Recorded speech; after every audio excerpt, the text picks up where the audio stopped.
Thank you all for showing up. Christina will give us our announcement about occupancy in the room.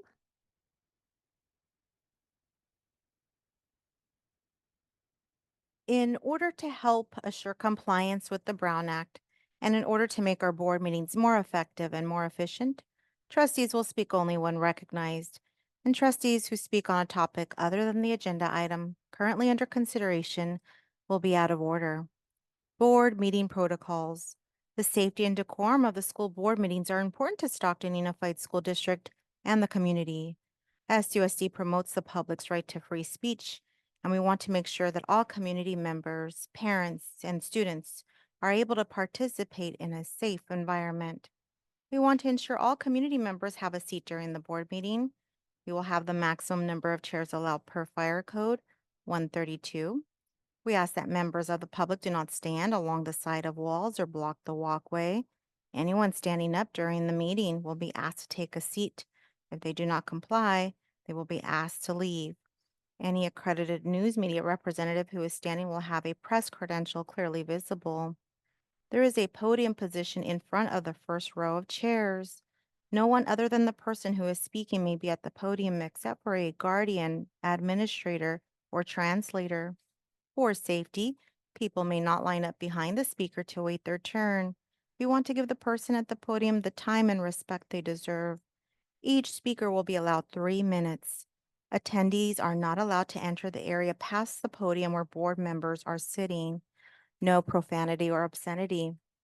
During the board meeting, if there is disruption, the board president or designee will give a verbal warning to the person or persons causing the disruption. If the disruption continues after the verbal warning, the individual will be asked to leave or be removed from the premises for the remainder of the board meeting. After the meeting is concluded, we ask the community to clear the lobby area in a respectful manner. Thank you. Thank you so much. Moving on to item 4.1, Pledge of Allegiance, led by Edison High School girls soccer team. We're going to ask you to come to the podium and all rise. Yeah.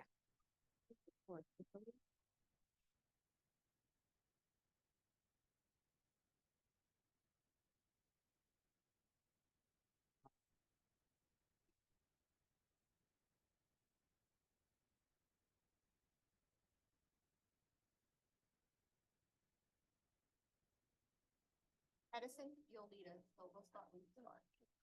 I pledge allegiance to the flag and the United States of America and to the republic in which it stands, one nation, under God, indivisible, and liberty and justice for all.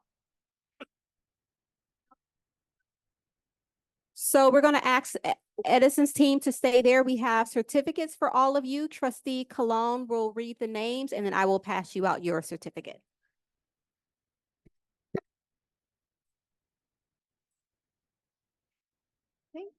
Lucero Zuniga Lopez.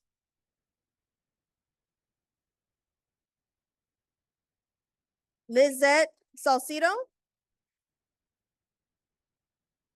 Daniela Rosas Garcia. Maria Rosas. Jasmine Rocha. Veronica Regino Nava. Jessica Pimentel. Faith Osana. Liliana Olivares. Esmeralda Mosqueda.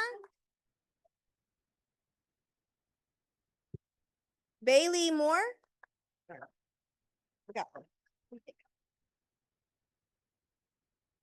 Raylene Mosiencio. Alondra Mercado.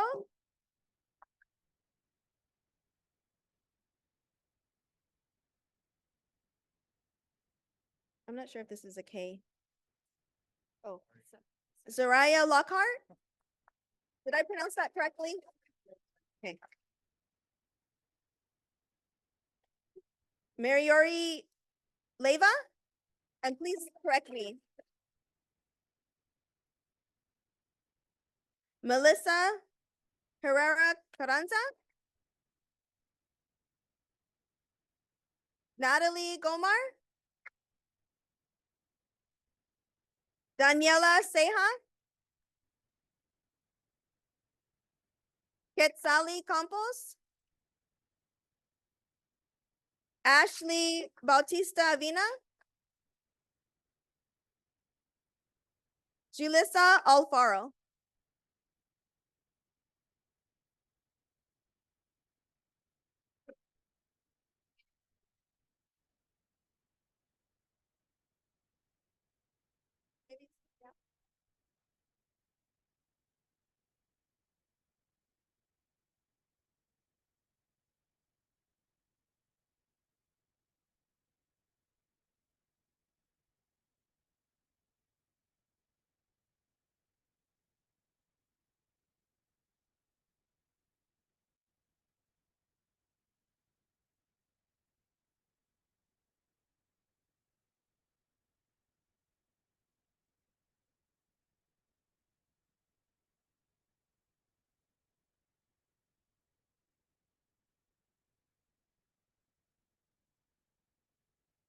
So we're so excited for our 2024 SJAA championships. I'm going to ask Mr. Gann if he could come up. And if you can say some words about your team. Thank you. Good evening, President Stevens, Vice President Colon, Board Trustees, and Superintendent Dr. Rodriguez. Thank you for having us here tonight, not only to recognize, but to celebrate a monumental achievement that has been years in the making. This year marks a significant milestone for our school as our girls soccer team clinched the first ever women's soccer championship in the school's history.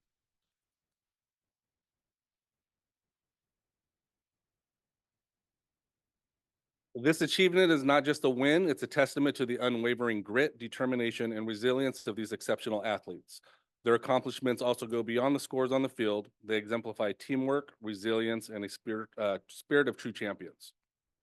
Individually, we have 6 standout players who have not only contributed immensely to the team's success, but have also recognized recognition as all-league winners. These ladies include Lucero Zuniga Lopez, Raylene Moctezino, Quetzali Campos, Liz Saucedo,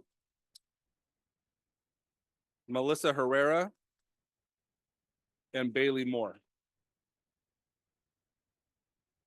Furthermore, the team boasts 2 league MVPs, each representing a crucial aspect of the game. These include Jessica Pimentel, named MVP midfielder, and Natalie Gamar, recognized as MVP defender. We would also like to extend our gratitude to Coach Ricardo Enriquez for his tireless dedication, mentorship, and for being the architect behind this historic triumph. Coach, your impact goes far beyond the wins. It's the lasting legacy of inspiration and empowerment you've left on these young athletes. In conclusion, it is my honor and privilege to recognize all of these remarkable young women who have etched their names in Edison history. Congratulations to our women's varsity soccer team 2024 SJAA champions.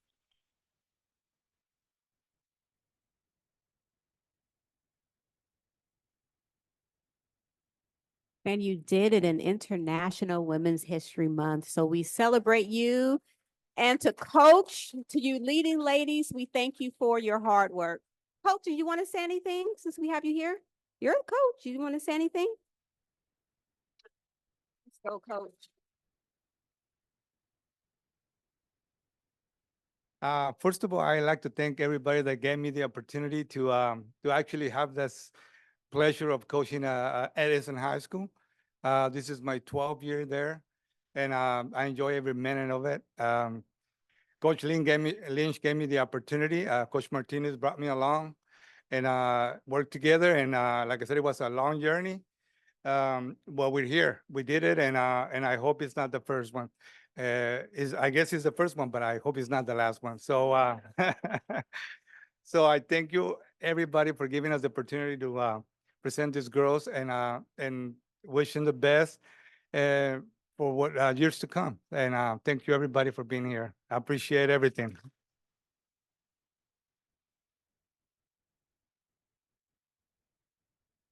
What an honor to be the first, but not the last. So we thank you for your work.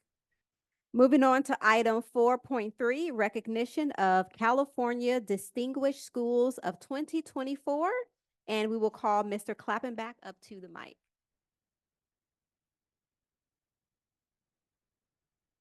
Good evening, President Stevens, Board of Trustees, and Dr. Rodriguez. It brings me great pleasure tonight to introduce and recognize two of our Stockton Unified School District schools for earning the prestigious honor of being named a California Distinguished School. This award honors some of California's most exemplary and inspiring public schools. Schools selected for Distinguished Schools Award have demonstrated significant gains and growth in narrowing the achievement gap. California uses a multiple measures accountability system to identify these eligible schools based on their performance and progress on the state indicators. And this year, 2024, California is recognizing and honoring middle and high schools. So both school sites will be recognized and celebrated on May 3rd at the California Distinguished Schools Awards in Anaheim at the Disneyland Hotel by the California Department of Education.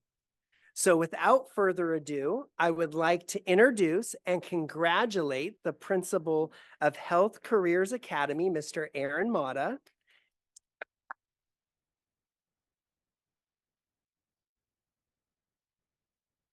And also Mr. Andreas Uyeda, Stockton Early College Academy's principal designee and head counselor who will be representing and accepting for Stockton Early College Academy tonight. On behalf of their principal, Mr. Ty Pafford, who could not make it tonight because he is visiting his own child who went away this year to college. But he does send his gratitude. And so I would like to welcome each one of these individuals one at a time, starting with Mr. Mata to the podium to say a few words and to accept their recognition. Good evening, everybody. I just want to say thank you for recognizing Health Careers Academy. This award is really just a reflection of the incredible work that the entire staff of HCA does. We have an incredible teaching staff that cares about their students immensely. And we have a great community partners, our parents, and our students work really hard to really achieve and do the great things. So again, thank you very much. And this award is really just like I said, a reflection of our staff. Thank you.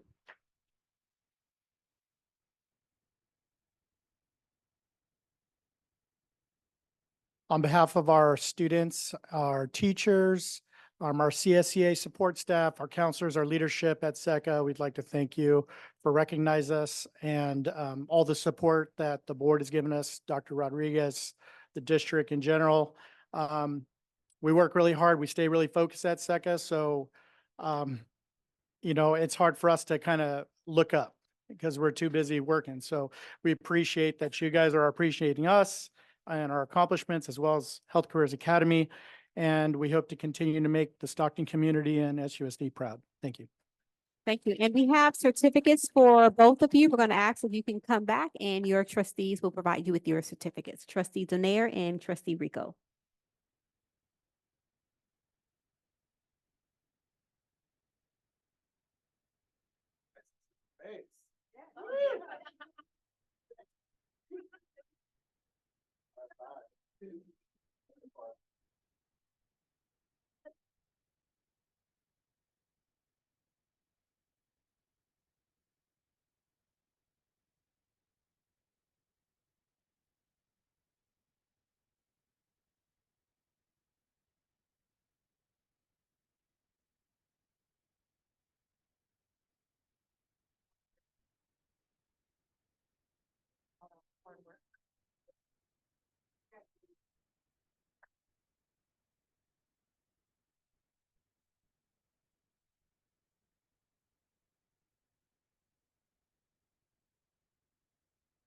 All right, item 4.4, action taken in closed session by Vice President Trustee Cologne.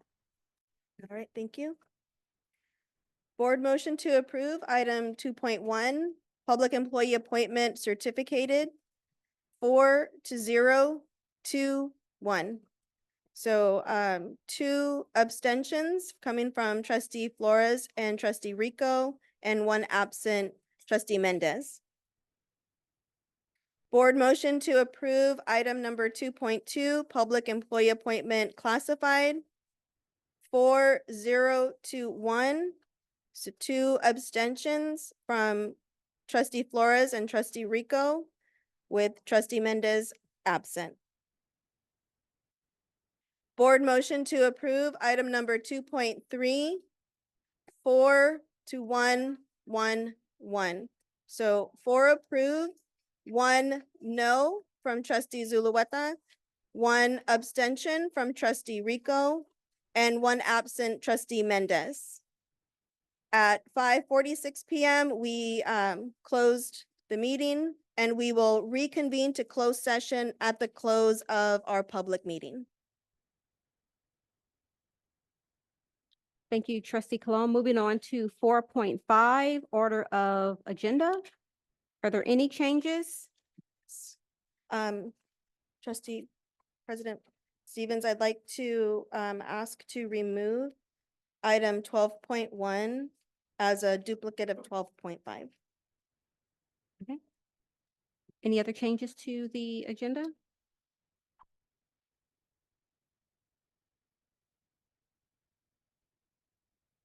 So you're making the motion to approve with the pull up. So I motion to approve the order of the agenda with the exception of removing 12.1 as a duplicate of 12.5.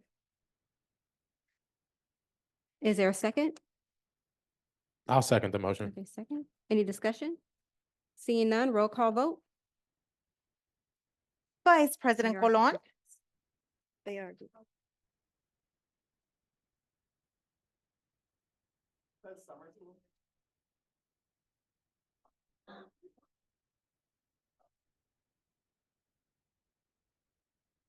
Vice President Colon, Yes? thank you. Clerk Donaire, Yes. thank you. Trustee Flores, Yes. Trustee Rico, I'm staying. Trustee Zulueta, Yes. President Stevens. Yes.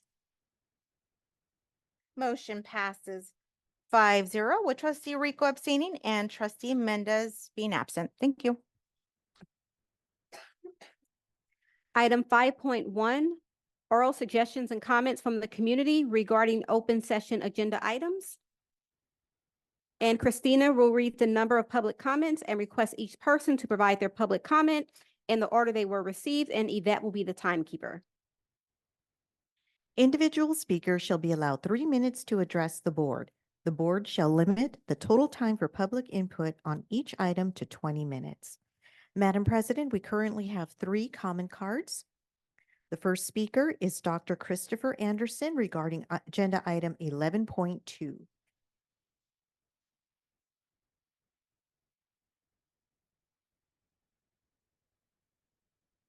Good evening, Superintendent, Board, colleagues. So at the last board meeting, I had raised some concerns about the educators thriving that were brought to me by some of my constituents, but I have since had a chance to talk with them, and they're now fully in support now that I've explained to them where this is going and what some of the funding is, how the funding is being used. It also gave me the opportunity to talk with educators thriving themselves who are actually now willing to train our trainers. So there'll be an opportunity for us not only to gain this great source of relief for our teachers, because there's a lot of stress that they're facing, as you can see, because they're here with me. And so I fully support this, and I'm actually looking forward to working with Educators Thriving to give them the opportunity to continue doing the good work they are for our members. I appreciate your time. Thank you.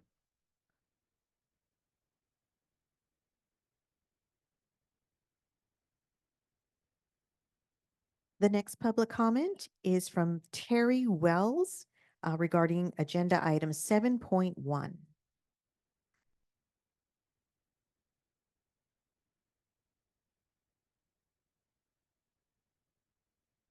I'm here again.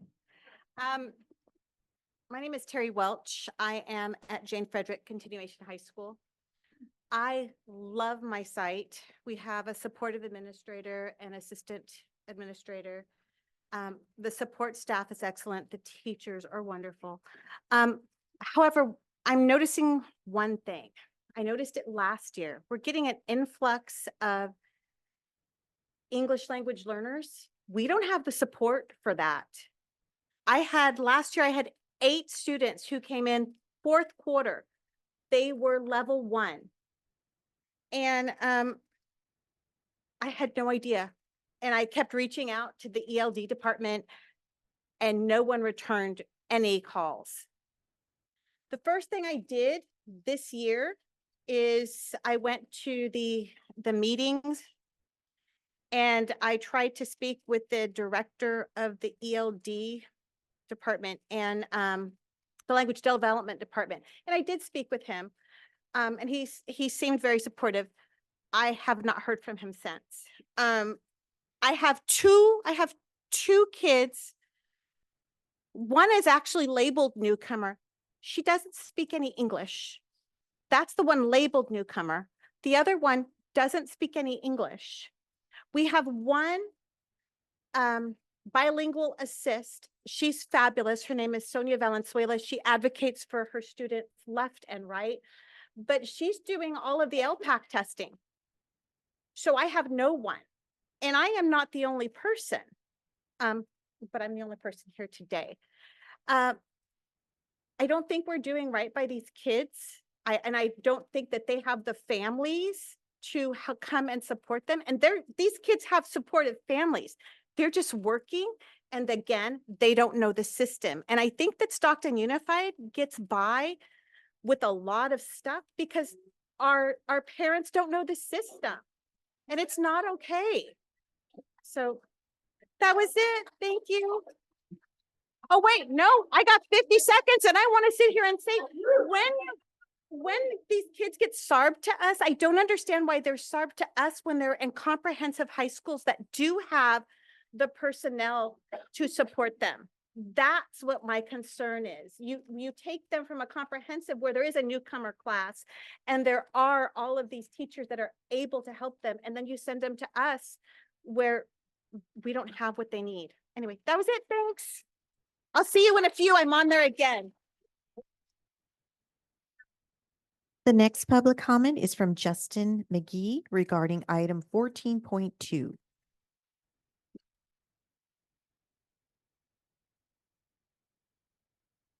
So hopefully you have copies of page 24 from the second interim report with a couple items highlighted.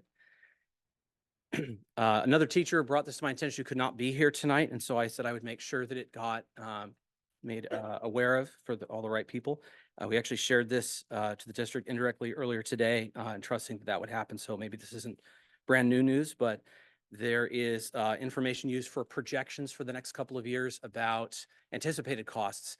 And it is important to recognize when a number is known and when it is not known yet. So for example, a resolved contract salary or healthcare is a known number. If it is not resolved, it's an unknown number, and it's harder to forecast projections. So the forecast can be much wider and unpredictable, and that's difficult. So anything that can be resolved as fast as possible earlier in the year helps for those budget projections, and we recognize that. So getting things like healthcare rates decided and figure out as quickly as possible was a very judicious move. It helped to settle a number of numbers and make them knowable. What's on page 24 addresses not just whether there have been any agreements or anything is resolved, but if there's anything that is still open that is unresolved. And the way that it is presented is that there are no current salary negotiations still open, that everything's been solved for this year and for last year, and everything's done. And I might be misinterpreting about this year, but at least not for last year. We were meeting today about bargaining numbers that affect the contract for last year and this year. So that by itself can create an enormous discrepancy in what is submitted in the information. And as much as it would be great to be able to say, well, it looks like there's all this available because now we can just go for really high numbers and all that. As painful as it is, we'd rather have accuracy and truth. And this is why we brought it to the district's attention earlier today and are doing so publicly now. We feel it's very important that our numbers are accurate. And I do want to say on a side note, this is more me speaking. I want to warn us against our tendency to look, people love a scapegoat. And that's the wrong approach. People love a scapegoat. They want to say, oh, that's because of this person. Well, there can be there can be mistakes. It could be deliberate. It could be someone did what they were told. It could be someone didn't do what they were told. There's all kinds of explanations. And what matters is we identify the right thing, especially when it's finding the truth and then communicating that. That's very doable. And I want to leave us with an image from the movie The Verdict with Paul Newman, in which some surgeons operate on someone who'd eaten only an hour ago. And because of that, while she was under the anesthetic, she threw up in her mask, suffered brain damage, and never woke up. And they call Caitlin, the nurse, to the stand. And she says, they told me to change the 1 hour ago that she said she'd written. They told me to change the 1 to a 9, or I'd never work as a nurse again. And what do you do? Thank you.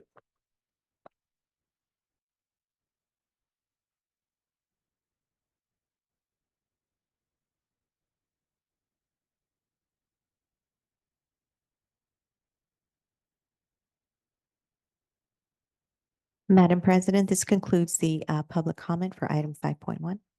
Thank you. Moving on to item 5.2, oral suggestions and comments from the community regarding non-agenda items. Madam President, we currently have 9 comment cards for non-agenda items. The first card is from Terry Welch regarding school buses.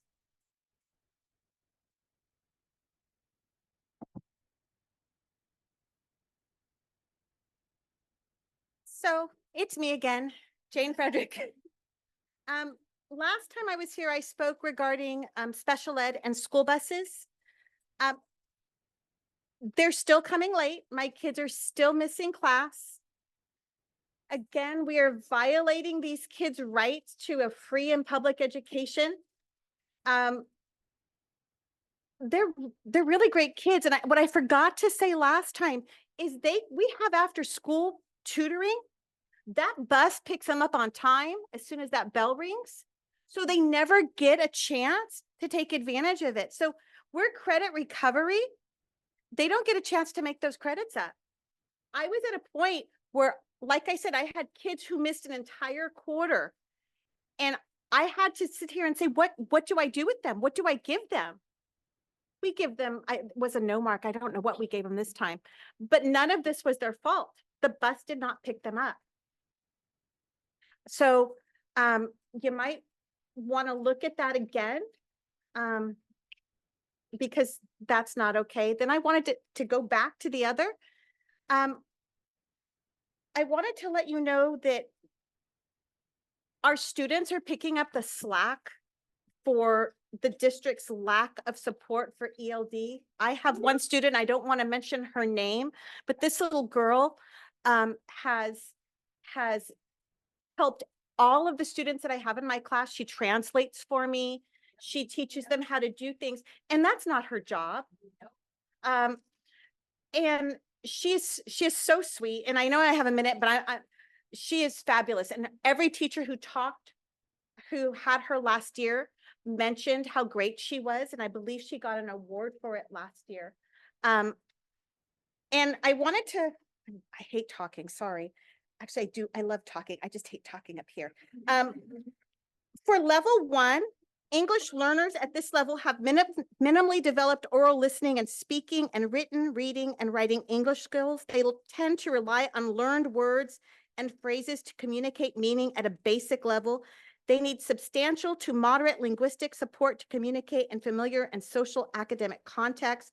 They need substantial linguistic support to communicate on less familiar tasks and topics.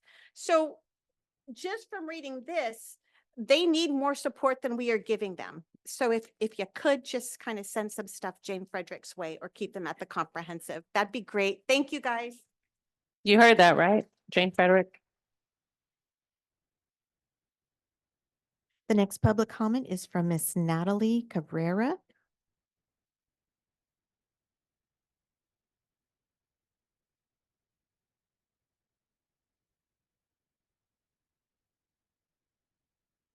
Good evening, trustees and superintendent. So I'm Natalie Cabrera, Stack High School. I'm on the negotiations teams for 821, speaking on behalf of a member. Hello, my name is Jacqueline Preciado. I am a library media assist at Weber and Merlot. I am a member of CSEA Delta Valley 821. As a classified employee, I am proud to serve Stockton students every single day. I am contacting you because the district has yet to agree to give our union members the 5,000 retention bonus that Superintendent Dr. Rodriguez has promised to all SUSD employees. If you want to keep employees and thank them for staying with the district, then the retention bonus should be offered to all employees without strings attached. I'm asking you to support classified staff here in SUSD by directing the district to give us the retention bonus. Your support will go a long way in making sure SUSD can retain staff who are truly dedicated to the success of the Stockton students. Sincerely, Jacqueline Preciado. Thank you. The next public comment is from Miss Bernadette Armenta.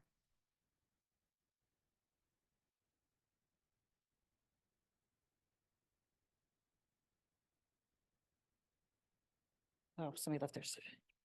Good evening, trustees. The district has yet to agree to give our union members the $5,000 retention bonus that Superintendent Dr. Rodriguez has promised to all SUSD employees. It is not fair or equitable to classified employees to have to wait until we are done negotiating our reopeners before they see the retention bonus. If the goal of the retention bonus is to keep employees, how does the withholding the 5,000 until we have completed reopeners actually accomplish that goal? Since those same employees can now pick up more hours in a fast food and earn more money than they do working for SUSD. Since the retention bonus is coming out of ESSER funds 2 and 3, and have already been allocated for this expense, there seems to be no reason to hold off on agreeing to begin payment of this bonus. Our employees are some of the lowest paid employees in the district as well as surrounding districts. We've been told that the district wants equity among the bargaining units with respect to how the retention bonus is agreed to, but equity and equality are two different things. Equality is when everyone gets the same thing regardless of need, which is what the district is doing currently. What we want is equity, which each group gets according to their need. Since our members are paid the least, how is it equitable to make us wait for the retention bonus? CSEA wants to make sure the trustees know what is going on. As we are concerned, subjects of bargaining are being kept from you. We are not here to bargain from the podium, only to tell you what we see from our perspective. Thank you for your time.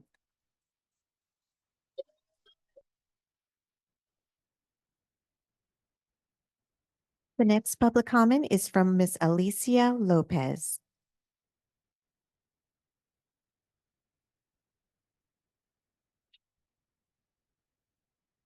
Good evening, Superintendent Dr. Rodriguez, Board President Mrs. Stevens, members of the board, and all attendees. I am Alicia Lopez, a proud member of Chapter 821.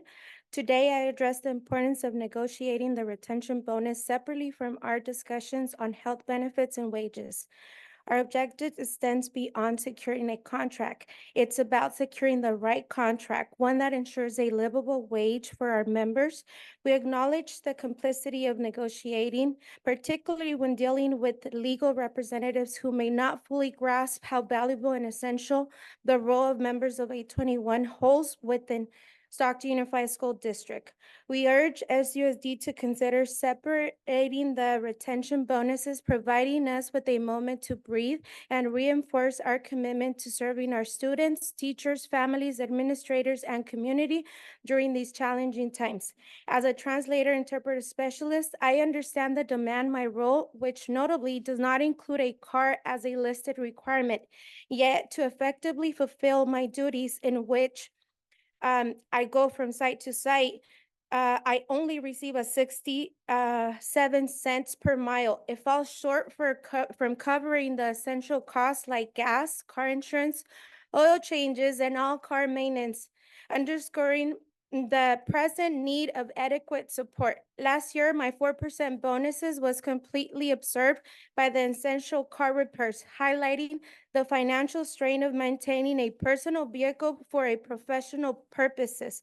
While our department possesses 2 vehicles, they remain not accessible due to unresolved insurance payment on behalf of Stockton Unified School District, leaving us depending on our personal vehicles with a reimbursement that won't even cost a weekly gas expense.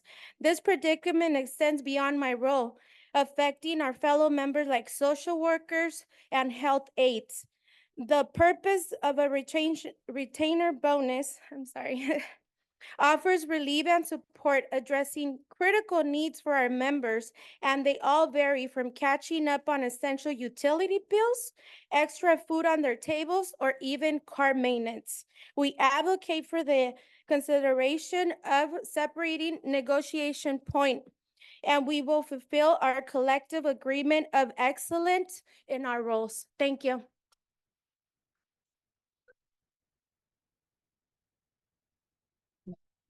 The next public comment is from Victor Garcia.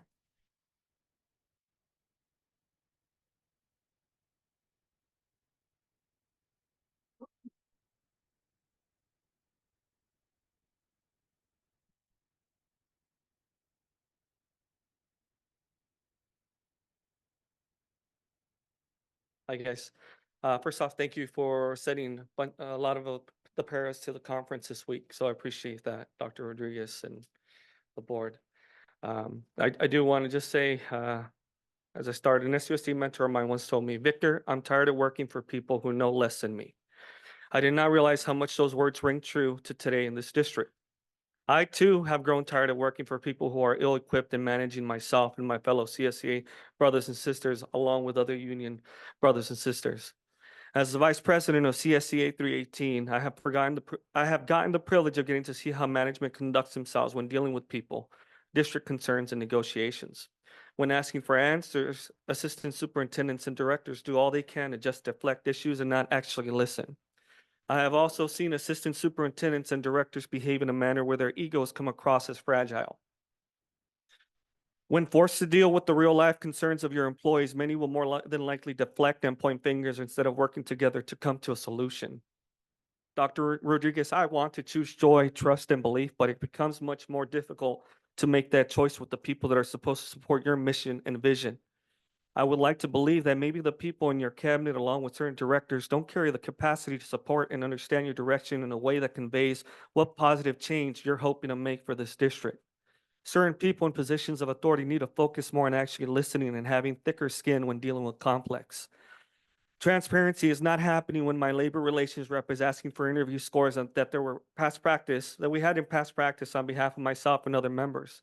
To me, it screams that you either did away with the scores or there's something foul that happened with the hiring of 8 new ELAP psych coordinators at the time. I applied, and still to this day, I feel like I did a pretty good job at the interview. What was more insulting, though, was they asked a question in the interview process saying, what kind of a leader am I? Or what kind of leadership do I have? And I consider myself a servant leader. As a servant leader, what that means for me is being able to help others and support and help elevate others to become leaders themselves. What happened to me after that is that exact answer was taken literally by the director of ELAP to think that it's to serve people with cheesy bread as a way to be a servant leader, and that's not the case. That's never been the case as far as what a servant leader is supposed to be. And there's not a lot of servant leaders here. As I appreciate the conference and the professional development of many of our paras and our members, I think also some of the people in upper management need also some professional development to be better as leaders.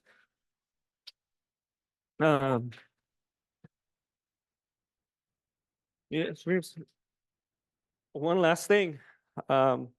You know who was an amazing leader? Miss Janet Yarborough. And despite the rumor and gossip, she did all she can to support and elevate others in our district. Despite being threatened into retirement by former Superintendent John Ramirez, she's one of many great actual leaders who have failed to keep due to the lack of accountability and transparency in the district. One last thing real quick is, Authorities and titles and positions don't make leaders, actions do. Thank you.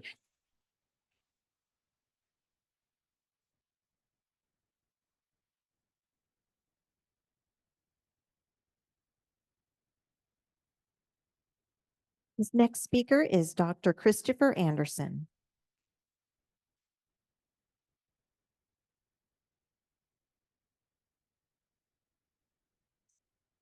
Good evening again. So it seems like CSEA is dealing with the same things STA is dealing the same thing that all of our members are dealing with right now. We are living with 2022 wages, but 2024 inflation. I have many of my members working 2 jobs, looking at the other districts around here that are paying much better, ready to flee. In fact, there's a big hiring fair coming up representing all of the area districts, and I know a number of our members are planning on being there to take a look at the opportunities that are afforded them. We have teachers who are looking not just at our neighbors, but are also just looking to be done. It's not just about money, it's about respect.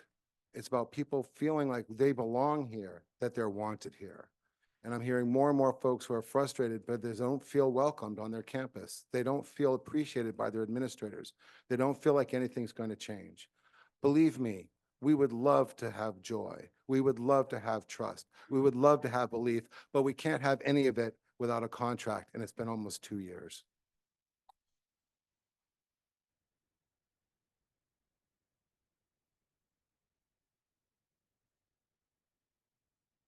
Next public speaker is Ms. Adriana Cruces.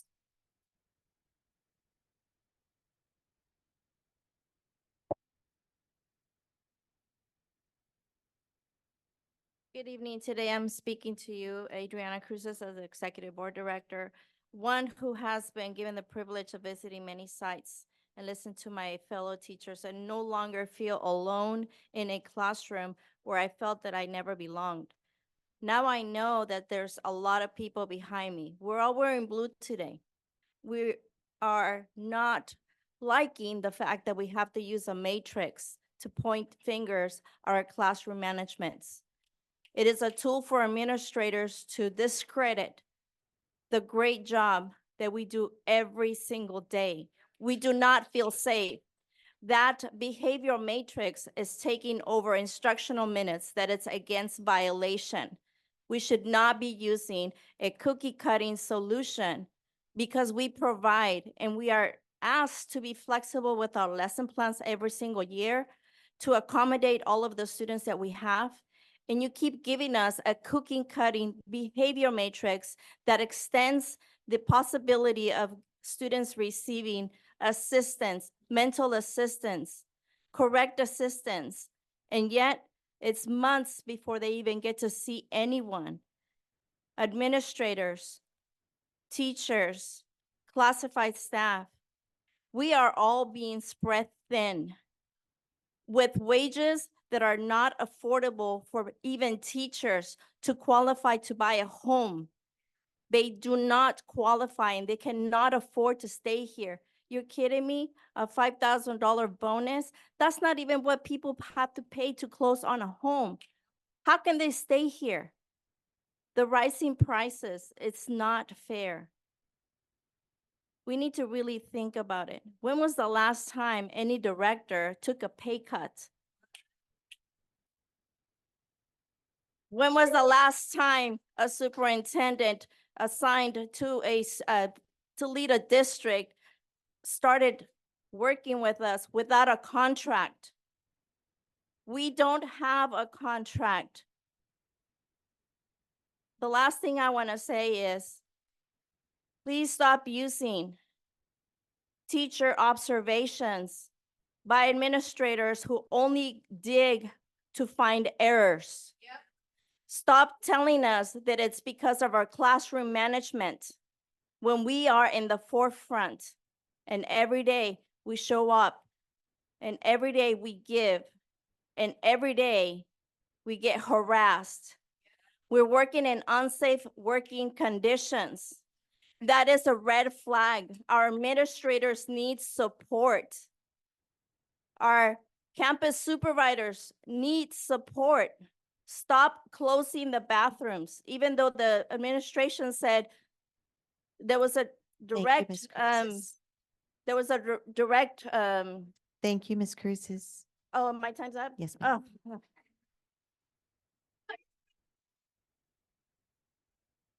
The next public comment is from Yesenia Gutierrez.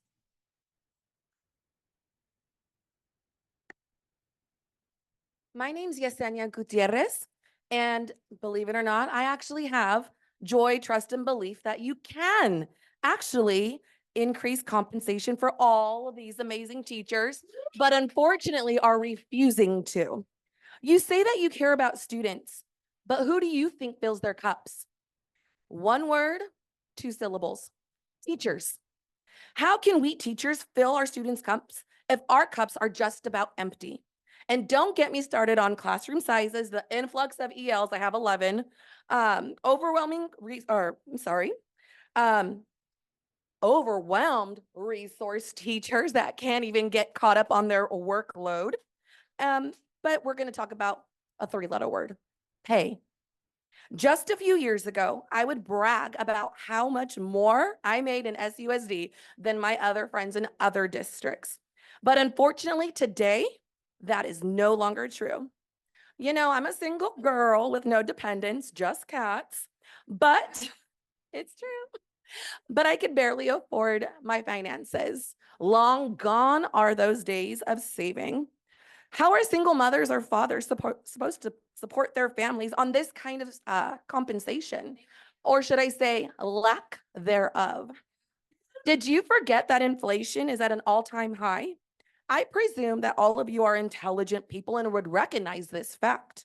But for some reason, some of you do not think we need proper compensation to not just retain, but to attract teachers. But let me say retain teachers. For the betterment of our students. We teachers put our blood, sweat, and tears into our jobs every single day. And for what? For the district to think that we do not deserve any part of that COLA? One of the biggest things that affects student education is teachers. So instead of saying that you care about students, can you also just start saying, let me scratch that, showing that you care about teachers too? We're really not asking for much. Trust, joy, and believe, y'all.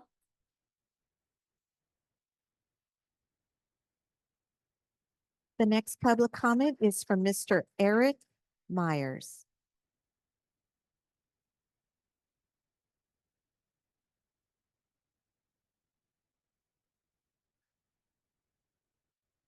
Good evening, trustees. My name is Eric Myers. I'm a math teacher at Chavez High School. I sit on the STA bargaining team, former president of Stockton Teachers Association. I'm speaking tonight for myself, but representing a whole bunch of people behind me. Let's talk some numbers. The 21-22 school year, the LCFF money, we're not talking about any other pots of money, just LCFF, the money that is given to the district from the state of California that we are allowed to allocate according to our LCAP. That number was $412.7 million. The budget for the next year was projected to be $406.7 million. So they were projecting a $5 million loss from the 21-22 school year to the 22-23. That is not unusual. That is what accountants do. They always underproject their revenues and overproject their expenses. We expect that. What was the final number from the unaudited actuals for 22-23?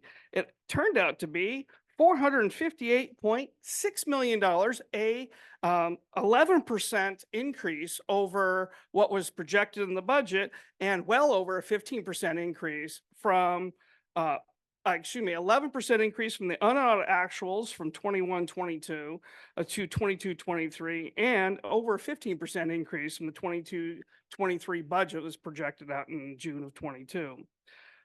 What happened to the reserves? Good question. Our reserves on June 30th of 22 were $161.1 million.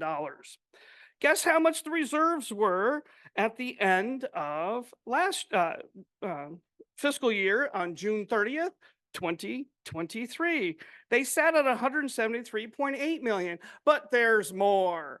Our board has decided to increase the statutory reserve from 3% by state law to a 10%. So they pulled out some money and put it into Fund 17.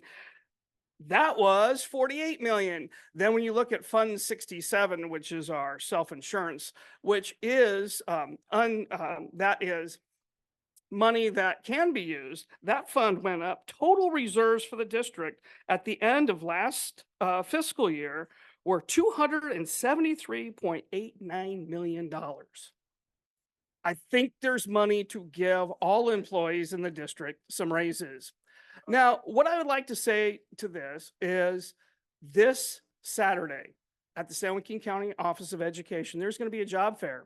I will be one of several SUSD employees there. I hold a full math credential in the state of California.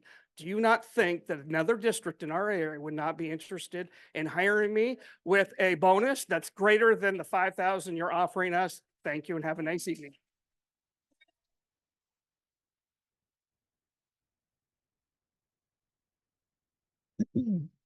Our next speaker is Dr. Angela Pascual.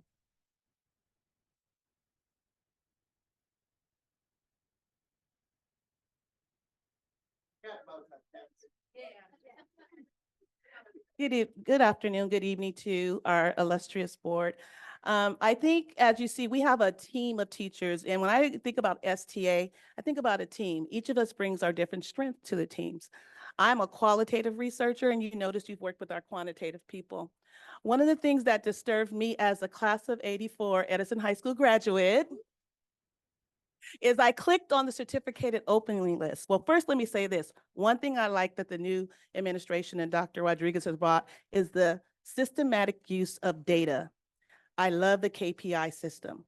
I've introduced it into my classroom. What are our KPIs for the week? What are our KPIs for the month? How do our KPIs align with Ready Classroom Math? How do they align with the SBAC test? How do they align with iReady? But one KPI was left off the list that had me pacing the floor last night amongst the hundreds of phone calls I was receiving from the community. But the KPI is when you click on the certificated opening list, there are 101 openings as of today. I counted them and I said, wow, here's a district where I left 21 years at court and community schools to come and serve my last 10 years in the district where I received my education, where my children received their education.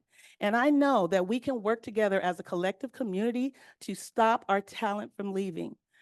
We went to the letters training. Shout out to the teachers that showed up on Saturday. Shout out to the training because it was excellent. During lunch, there were no less than 6 teachers that shared that they were leaving. They already had their new districts, Manteca, Lodi, Tracy, Mountain House. And I'm sitting there kind of getting in my feelings like, oh, but you just did letters training. That means that our expertise is leaving. So we have to expedite this stuff. We don't want our talent leaving. We don't want the talent that stays to have huge class sizes next year. We can get this figured out. As my grandmother said, it doesn't take a GED to figure out when you're in last place. It says it right there. So we're going to have to just get together. This is not being accusatory, because you guys know I like to work with everybody. We go through our ups and downs, but the bottom line is I'm here to serve the kids and the new teachers, because Miss P is on her way out. Cal Sturz said 3.17 years, but I'm gonna give y'all 4 so that y'all can get some new teachers up in here. Let's get this thing taken care of. We love our district. Let's get the contract done.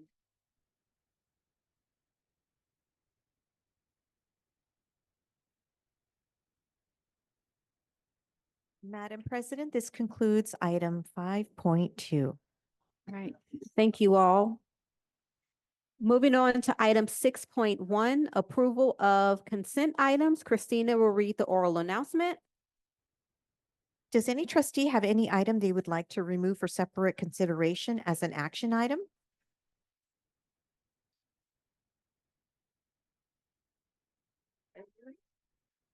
After any items are removed for separate consideration, there will be a vote on the consent items without any discussion. Thank you. I'll make a motion to accept the consent items. Is there a second? Second, Donaire. Or any discussion? Seeing none, roll call vote. Vice President Colon, Yes? Clerk Donaire, Yes. Trustee Flores, Yes. Trustee Rico, We're gonna hold voting until we clear out the room. okay. They called my name? You couldn't hear, I just had them hold it just until they clear out the room.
Thank you. Let's go ahead and continue with the vote. Trustee Rico, Yes. Trustee Zulueta, Yes. President Stevens. Yes. Motion passes 6-0 with Trustee Mendez being absent. Thank you. All right, moving on to item 7.1, presentation update on reclassification of English learners in SUSD. We will call for Dr. Israel Gonzalez, Director of Language Development Office. Hi, good evening, everyone. Good evening, Board of Trustees, Superintendent Rodriguez, cabinet members, and SUSD community. Do I have a clicker by chance, sir? Right. I just want to make sure that this is working. Where am I pointing it? This way. This way? Okay. All right. So I wanted to give you a reclassification update for SUSD, including reclassification at a glance, data update, where are we now, and also some steps moving forward. So at first, there we go. So first I wanted to cover what reclassification is. Reclassification is a formal process of changing a student's designated status from English learner to reclassified or RFEP. So reclassified fluent English proficient. It also signifies that the student has demonstrated sufficient English proficiency and academic achievement in other classrooms that we can pull the EL services as well. All of our EL students have to meet requirements to get reclassified. As you can see there, they have to have an overall score of 4 on the LPAC. And also they have to meet or have a 3 or a 4 on the SBAC, which is the Smarter Balance Assessment for California, or also have a passing cut score from our iReady program that we have internally here in SUSD as well. This year's goal for the Language Development Office, after reviewing the California reclassification rate of English learners, before COVID was 13.7. San Joaquin County also had a 12.3% before COVID, and Stockton Unified in 2022 had a 10.17%. So our goal is to improve the reclassification numbers by at least 5% for SUSD. What you see on display here is an internal dashboard that we utilize. This helps us when we monitor our English learners. We want to be able to monitor counts. We want to see if there is an influx. I did hear our Jane Frederick teacher. I'll have to visit her a little later. But this is something that we use internally to monitor our students' numbers. You can see 8,330 English learners are in SUSD. This is as of February 20th. So just to let you know the status here. 2,480 EL newcomers. You can see there's 15,000 ever ELs. You could also see in that bottom bar graph that we have a little bit over 30%, 31% is in our district are LTELs, or our long-term English learners as well. In this graph here, you see a comparison of 2022 to 2023. This is something that we also want to analyze. We want to see trends. We want to see if there are differences. When we see differences like this, like you can see in Q2, there was less students this year than there were last year reclassified. So we want to go a little deeper into why that is. You could also see in Q4, we have the most students reclassified, 645 students last year in Q4. We're not in Q4 yet, so we don't know what to compare it to, but that is something that we also want to see. How did we get so many in that last quarter? Is it going to be the same this year, and so forth? So when we analyze trends, we can go a little deeper into the students' scoring as well in the LPAC. And so what you see here is in reading and writing, those are the two areas that our EL students need the most support on. Reading, we have 53.2 students of our English learners scored at a beginning performance level, which is more than half of our English learners. And also in writing, we have a large percentage, 30.8%, also scoring at a beginning performance level in writing. So these are the two areas that we definitely want to focus on. Now, looking at the LPAC as well, we can see that 36% of our students all did really well, well-developed in speaking as well. So take the positives as well, and we can know what type of supports and resources we can provide our sites. We can continue on with a little bit more of this, a little deeper as well into our reclassification numbers. So you can see there on the left, when you see a comparison of the last 4 years, we had 329 students reclassified in 2021.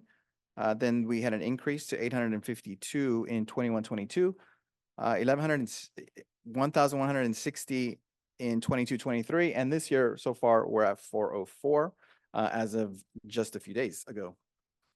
We could also see here, this is something else that we internally monitor. We see on the right side, you see a 7, a 2, and a 1. Those are the numbers of the students that have already met criteria that are currently being awaiting processing of the forms. So this is when we notify the high schools as well, just to ensure, or the schools, to ensure that they reclassify our students. So this was as of February 20th. Out of these 10 students, we know 8 of them have now been reclassified. So this is also helpful for us internal dashboards. In this slide here, you can see a reclassification by grade level. This also helps us where are reclassifications, what grades are we getting the most reclassifications from. You can see here, kinder through 3rd grade, our primary grades have a high number this year. We see a spike as well in 9th grade. Most of our reclassifications come in the intermediate grades. So again, this is where we are now, and we should see a change before the year ends. We see that 89.2% as well are students that are 89.2% of our students do not have an IEP. So we know that there's 10.8% of our students that are dually identified or that have been reclassified that were also in special ed. And if we look at our numbers as well, how many students are special ed based on the full 8,330 students, we have close to 16% of our students in special ed. We have one more graph here. Maybe it clicks over. There. So in this graph here is a breakdown by language, because we wanted to see what are the primary languages that our English learners are coming with. And so 86.2% of the students that were reclassified last year come with a primary language of Spanish, followed by Tagalog at 2.4%, then Hmong at 2.2%, Khmer, Cambodian at 1.6%, and Urdu 1.1%, and then all the other ones you can see 1% or below. This is very similar to our current languages, our top 5 languages that we have in the district. Other than English, we have Spanish as the second most language. We have Hmong and Khmer as well, and Tagalog as the 4th language, and then also followed by Arabic and Urdu as well, and Punjabi. Those are the very next languages when we're looking at the most languages that we have here in the district. So very similar as well.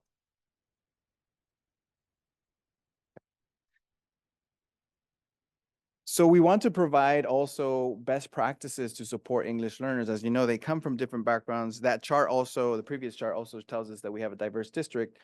So we want to make sure that the best practices are being practiced in the classrooms. And so just to emphasize, every time that we talk to our teachers, we want to emphasize that it does take time to build the English language. It takes time to develop, but we always emphasize second language acquisition strategies. The second language acquisition strategies gives our English learners the best opportunity for language growth. So you can see there are some of the strategies that we listed, making instructional content comprehensible. If our students do not understand what's being said in the classroom, then we can't expect them to be acquiring this new information. So it has to be comprehensible. We talk about using visuals and gestures. We talk about slowing down instructional speech as well when they are teaching our students. To emphasize lessons that connect with the students' culture, we do want them to have a cultural awareness in the classroom of their students and a cultural appreciation as well. To have bilingual resources when available, bilingual dictionaries, labeling of items. We've seen that across some classrooms as well. That is an excellent way for students to keep seeing the words in English and in their native language as well. Using online translation tools is also very helpful. Focusing on communication, scaffolding instruction as well, so that the goals are met and the success criteria of lessons. Repetition and practice, that's an oldie, but a goodie. We always talk about repeating. Differentiated instruction. We talk about how not all students are learning at the same pace, so we need to differentiate. Collaboration with the Language Development Office, of course, using graphic organizers as well to help chunk the information that they're learning. Strategic partnering, like making sure that they are paired with English-speaking students. These are just some strategies that we focus on when we talk about acquiring a new language. But most importantly, this is also what we emphasize is that all EL students must receive a comprehensive ELD program, which includes both designated and integrated ELD. Integrated means that language learning is being taught in all subject matter, which science, social studies, math, every day. And those aren't just our words, that's actually the California ELA ELD framework. So we emphasize that quite a bit as well. And so some of the things that we are focusing on for next steps, as we know that there are priorities in our district that we are also trying to make sure that we meet, but we want to ensure that we continue the data monitoring that and the data cycles in front of our administrators. The data that I just showed you, we want to make sure that our administrators also have access and are seeing this data. Continue to support sites in ELD instructional practices, reclassification, EL and RFEP monitoring, ELAC for the sites, and building capacity with our ELP site coordinators. We want to also, actually, we've already revamped the ELD curriculum for 7th and 8th grade. We've done that January 2024, just a few months ago. That's been changed. Enhance the newcomer protocols as well. We're collecting information from schools. We want to make sure that there is something set before the new year, the new school year, and also emphasize the importance, again, of designated, the protected time for English learners, and the integration of ELD with coaches, with program specialists, with our administrators. We want to also be able to increase any PD available, even if it's online modules, to build capacity for our teachers. We ought to be able to provide these opportunities for learning and growth for our staff. Lastly here, I want to mention that we know that our families come with different backgrounds. We want to be able to invite them to our events that are happening at the sites, district level as well. We want to be able to engage our parents. And so some of the sessions, some of the committees like DLAC, the DLAC District English Learner Advisory Committee is once a month at 9:30 a.m. We hope we have them at the School for Adults. We also opened up an EL parent engagement hour via Zoom so that parents can just Zoom in, ask questions, especially if there is something that is on their mind at their sites. Parents can also attend all the site ELAC meetings. We want to emphasize reading, emphasizing through the EL book bundles, the EL book fair, those opportunities as well. Translation service. Oh, and it's also the coffee hour meetings, anything that's happening at the site. So teacher hour meetings, teacher conferences, the school site council meetings, anything that's happening at the site, we want our parents to go and be involved and engaged. And so translation services are available. We usually get those recommendations from the school site admin or the ELP coordinator. They are the ones that are requesting these translators. I think we're going to open it to parents as well, though, because that way they get a chance to see it in their language. If they want to request, we want to have that too. We do have translation in exotic languages. We just hire out. We don't have them internally, but we do hire a third party to come and help us out with the translation services. We just want to ensure that all of our sites have that continued support. We want to be able to provide them resources if they need them. We want to be able to have some structures in place that do provide the best practices and protocols for our schools and for our English learners.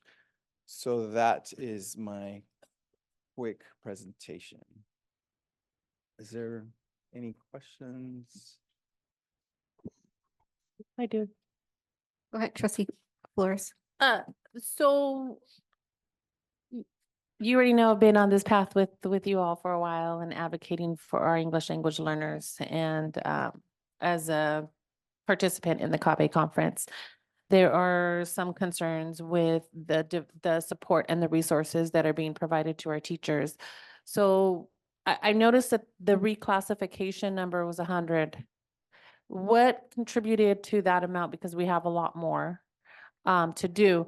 But what is a process that the district is taking to reclassify them when we know that we still have a lot of teachers who are not being provided the support, or the students are not being supported, given the support, and then also the IEPs are also not being supported?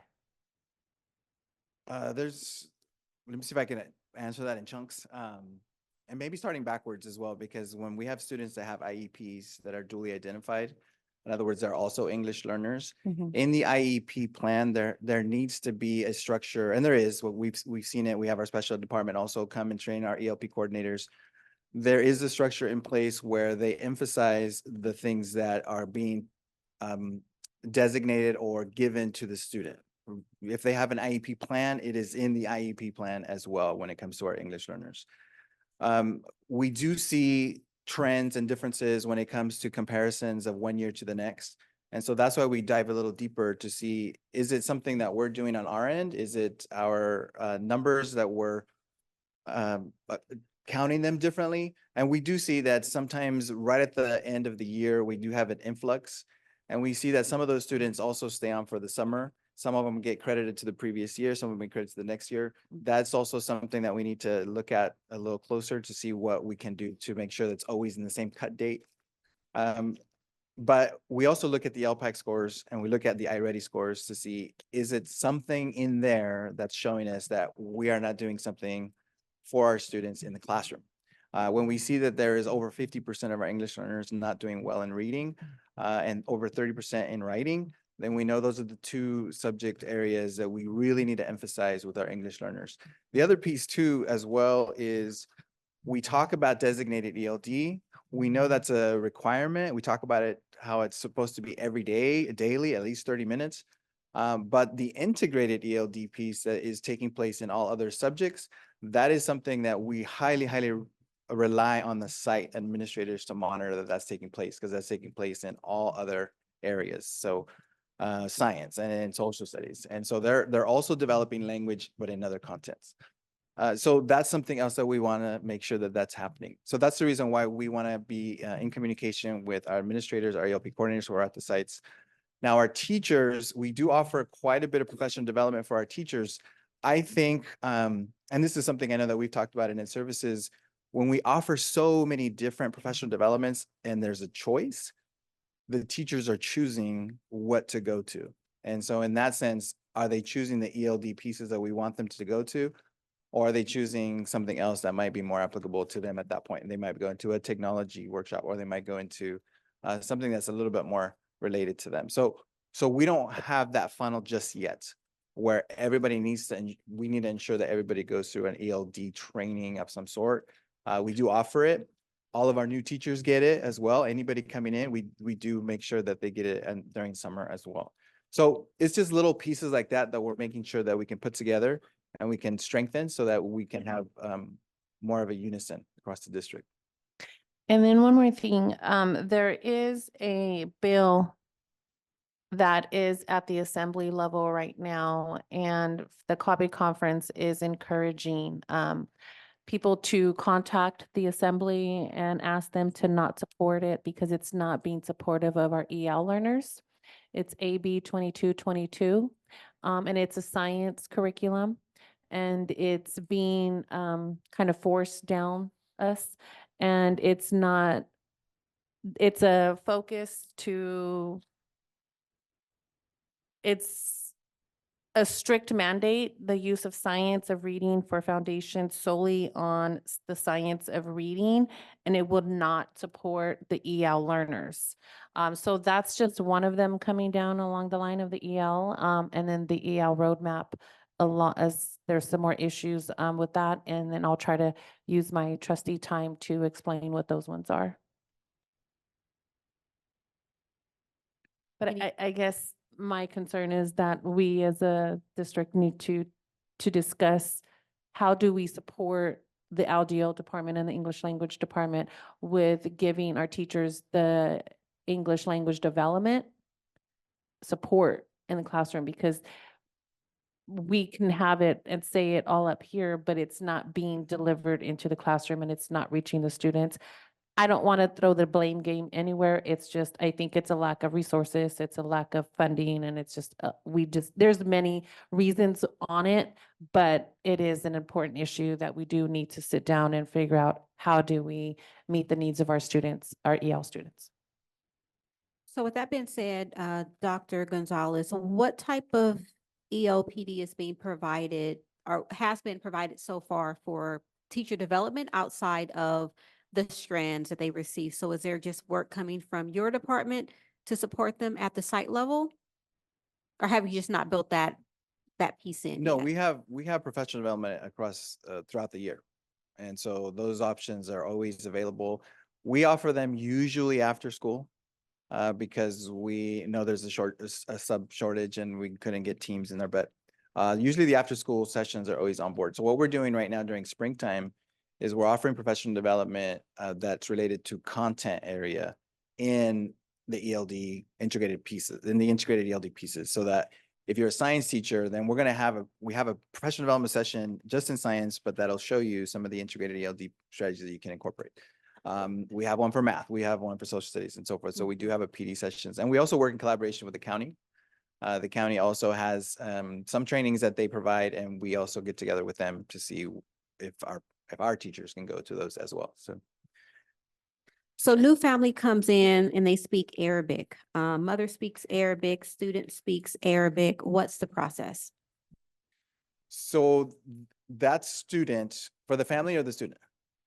For both. Okay, for both. So one of the things that we emphasize quite a bit, and this will be also in our newcomer, we have some newcomer guides, but we're enhancing those to make sure that there is something that can be easier followed in a sense for all sites. But it is making sure, ensuring that there's a welcoming atmosphere at the school for all of our families.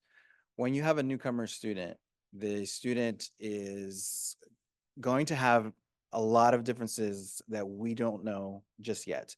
I'll give you an example. We have a student coming from a third world country where we're expecting them to use a Chromebook and they have never seen this Chromebook. So we've seen that where they are starting from ground zero. They don't have the skill sets or anything that we're currently using. So those are the things that we need to ensure that the student is acclimated to. So we also recommend that there are adults in the campus that they can always reach and connect with. For the families, when there is a barrier of communication, again, we do have translation services, so they can, the school site can always request translators to attend a meeting or anything like that. We're looking at maybe some devices on the office so that they can just, hit their language, and then both office and the families can be able to communicate via this device. So we're looking at those things too, but the welcoming piece is the most important, and the connection of the adults with the student is as equally important as well. We are looking at the schedules that our newcomers are going through as well. Like, do some of these classes are our counselors looking at the schedules as well to make sure that the student isn't placed in some classes that they're going to feel frustrated. They still have to, again, if they're in high school, they still have to go through A through G requirements. They still want to make sure that there is some credits for them. But that's something else too, the scheduling that we need to check. So that's also emphasized in our new guide, in a sense, to make sure that those things are happening for our newcomers. So that is something that we are seeing. We know there's an influx of newcomers. Like I showed you in that dashboard, we have over 2,300 newcomers. And our newcomers for us, of course, mean students that are 2 to 3 years. The state considers them 3 years, so that's the number that we're going with. But in LDO, we're like, who is 2 years and at least these are the students that we definitely need to ensure that there is connectivity to the site. Thank you. Hopefully that. Any other questions for Dr. Gonzalez?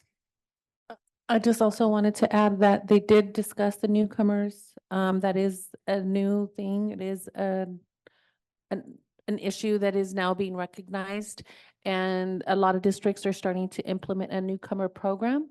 And so that is one of the items that I learned about while I was at the CABE conference, as well, that I wanted to discuss at the last board meeting. But a newcomer program, there are some of our staff that were there that were in that workshop and would love to be a part of the discussion of how do we address the newcomers, or possibly creating a newcomer program. And that I think will also support our need for a DLI program, because that would mean that now our students who would come in would learn English, and our English would learn the second language, and I think it would work hand in hand with everything. All right, any other questions? Yes. Go ahead, trustee Rico. Thank you, trustee. Dr. Israel. My question is, how many languages do we have in the district? We have over 30. And I seen that we only have like 4, 5. In the chart that I showed Yeah, you. this 1, 2, 3, 4. Yeah, so we asked for the data for all the languages of the students that were reclassified last year. Oh, wow. And so you see the languages there on the side.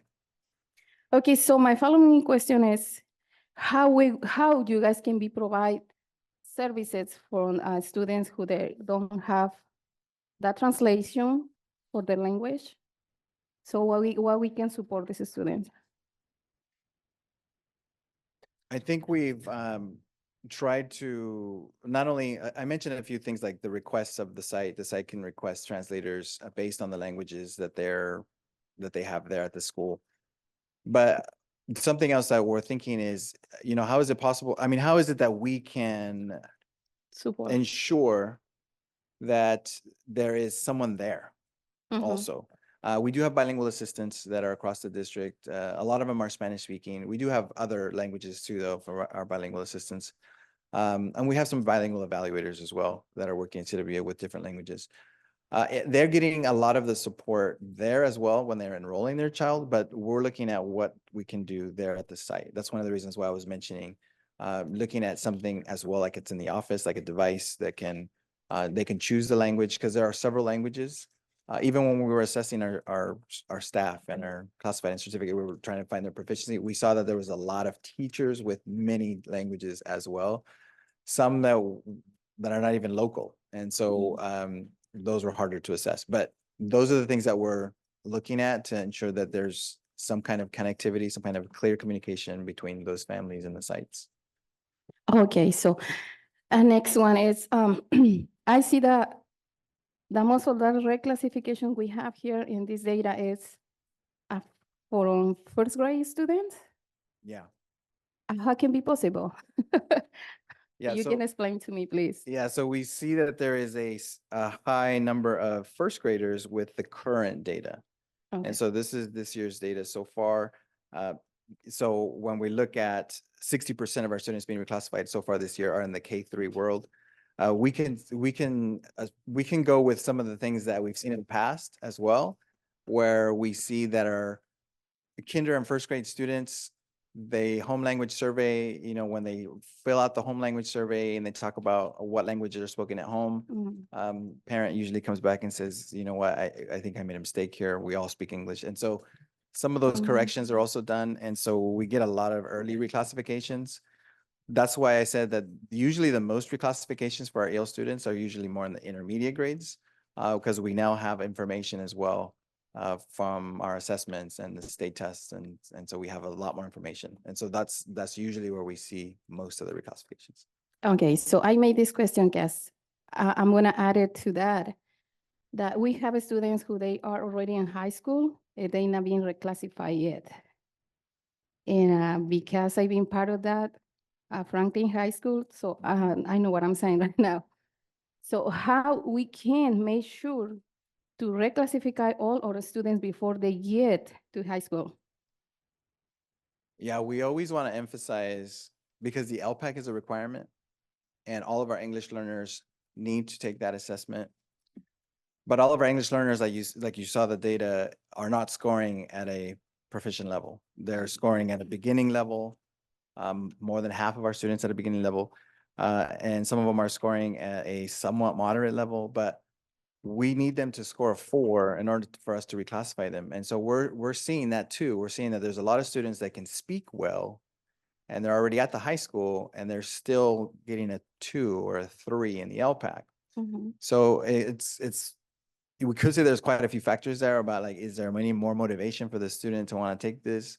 Does the teacher also emphasize the LPAC assessment? Are the students being exposed to the LPAC assessment as well, like some of those sample questions that the state offers throughout the year? So that way it's not new for them. Are they going through an LPAC boot camp maybe 2 weeks before they take an assessment? So those are the things that we want to ensure are happening so that we can see these numbers change. Okay, I don't know. thank you. And my next question is, how can the district or the superintendent can give those support to you guys to just achieve that, the goal that we reclassify those students before they get to high school? I think for the most part, we have a good team in Ed Services, and we definitely, we've seen the support already. So, but then again, this is the first year, so we are like looking at the positives, and even though there's some changes that are happening in our department, you know, we still see that there's some connection there to all of our English learners, and so I do see a change happening, but it's a lot more positive as well. I think that our students will be the ones that benefit the most. And so we definitely have a small staff in LDO, but we are still hiring, so we should have a bigger team by next year. Yeah, because I seen in the data that the newcomers protocols is gonna be, you said it and say it before, they're gonna start until August 2024. Yeah. So why we had to wait until next year? Well, we have newcomer protocols now. Oh, okay, We okay. do have them, yeah. But what our department wants to do is to enhance them, to make it easier to follow.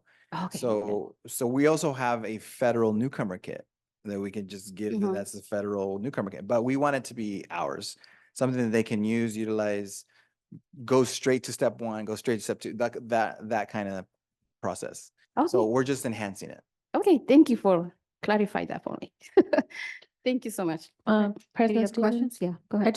I finally got my information. So on top of the AB 2222, there's also AB 2074, and that's going to task the CDE with creating an implementation plan for the California EL roadmap policy, and it's going to require designated staff at the CDE level. So we also need support at the California Department of Education level to serve as a point of reference to ensure for the implementation plan is created and rolled out and gets to all the school districts. And then there's AB 2071, which would establish the EL roadmap template implementation, right? The roadmap implementation grant program to assist in the implementation of the California EL roadmap policy. And then the State Board of Leadership would also be tasked with creating a California EL roadmap toolkit by 2025. So this is all of our roles as a board member to make sure that we're supporting our districts in this at the state level. And then there's also AB 2268. And that would exempt transitional kinder students from the administration of the EL's proficient assessments for California. So those are all bills that are at the assembly level that are being worked on and being advocated, or against. AB 22 is against, opposed. So we're supporting the other 3. right, Dr. Rodriguez? Did I do, I mean, Dr. Gonzalez, is that good? Yeah, All right. I'm sure she would say yes too. Yeah. Thank you so much, Dr. Gonzalez. Thank you.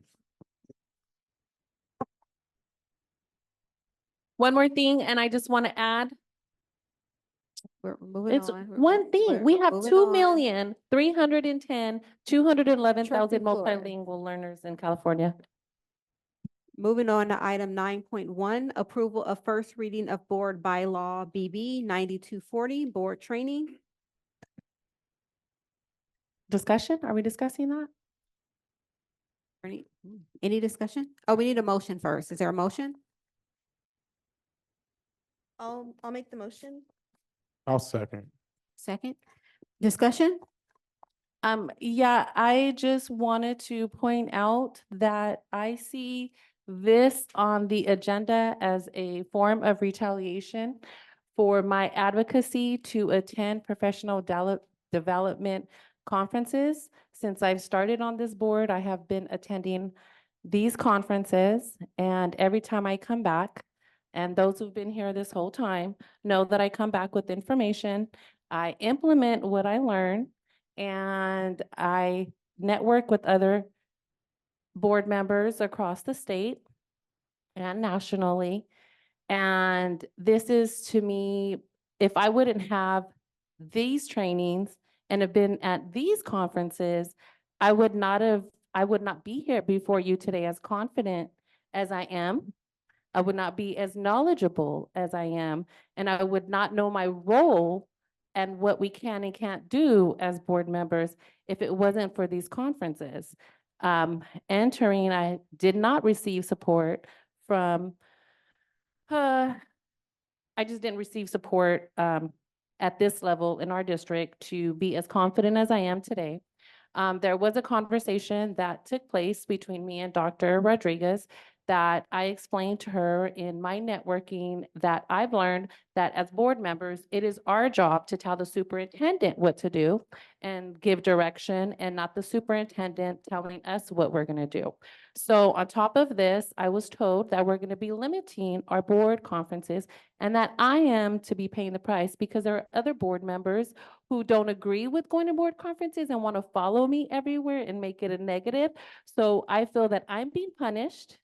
This is a retaliatory act that we took the time to focus on preventing board leadership, board development, when we have STA and classified and budget issues. And not only to mention that I also asked for a whistleblower to protect the staff who do come forward with information. And instead, our superintendent continues to push that we could only go to 3 conferences.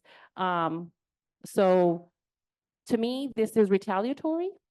It has no real benefit, no real meat as to why we're bringing it here. But if we're going to go off of the board policy, it said that board members are allowed to go to conferences as long as we come back and we are given an opportunity to report. I've done that.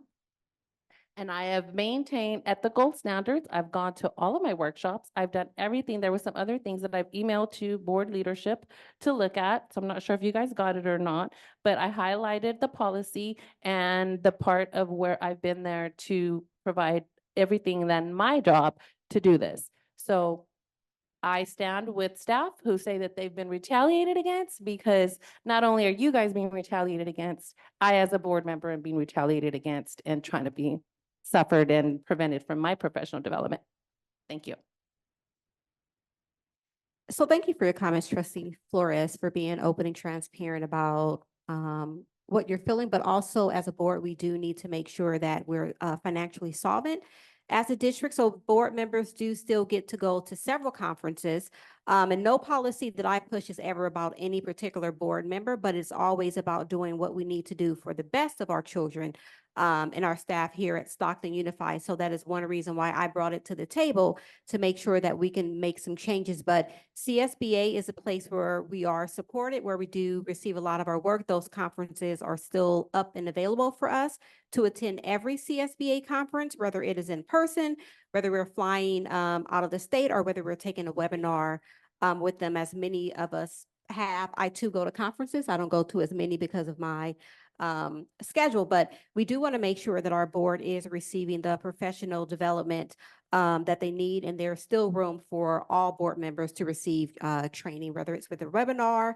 And I think you and I have this conversation too about we should have learning opportunities, and learning opportunities, they do happen in many different ways, not just showing up to a conference, but making sure that we utilize what we have here, whether it's the county, whether it's showing up to a CSB webinar and using other resources. So I 100% support and look forward to implementing 9240. Any other discussion? Go ahead, Trustee When Flores. we did have that discussion, you did say that you did not agree with the 3 conferences, so.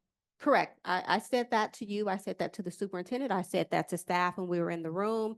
Moving forward with this, so it does not outline 3. It actually gives us way more than 3. And then I also want to make sure that across the board and other Latino organizations, they are not speaking so highly of the CSBA as well. I have attended, I've only missed 1 CSBA conference in my entire 5 years that I've been here. And so I just wanted to let you all know that CSBA will probably be losing support from Latino organizations and Latino school board members as well, because they're not being supportive of Latino board members as well. So I just want to make sure that you guys are all aware of that as well. Yeah, thank you for that. Any other discussion? I just want to mention, yes. Okay, so I just want to admit it for the first time in my 3 years as a board member that I'm with Trustee Flores now. I feel the same way. I've been allowed to participate in some conferences. So yeah, but I'm not here for the conferences. I just want to be, I just want to be like we had the same rights as everyone. Not to, yes, or you can go, but now you cannot. So we need to came together as a team. We need to respect each other. And if we need to have this district words and flows the right way, we need to be straight to follow everything right. Thank you. All right, any other discussion? Seeing none, roll call vote. Vice President Colon, Yes. Clerk Donaire, Yes. Trustee Flores, No. Trustee Rico, I'm staying. Trustee Zulueta, Abstain. President Stevens. Yes. Motion fails 3-1 with Trustee Rico and Trustee Zulueta abstaining and Trustee Mendez absent. Thank you. All right, moving on to item 9.2, approval of first reading of Administrative Regulation AR 3515, campus security. And Mr. Omlin, is he here to present? Did you want to speak to this one?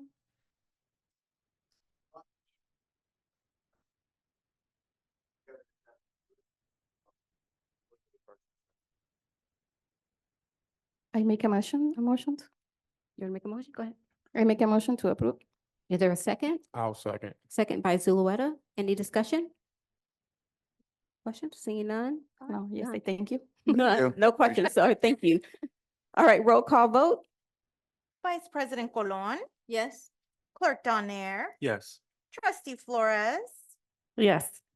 Trustee Rico, Yes. Trustee Zulueta, Yes. President Stevens. Yes. Motion passes 6-0 with Trustee Mendez absent. Thank you. Item 10.1, board committee reports. Christina will read the oral announcement and announce each board committee for a report, and Yvette will be the timekeeper.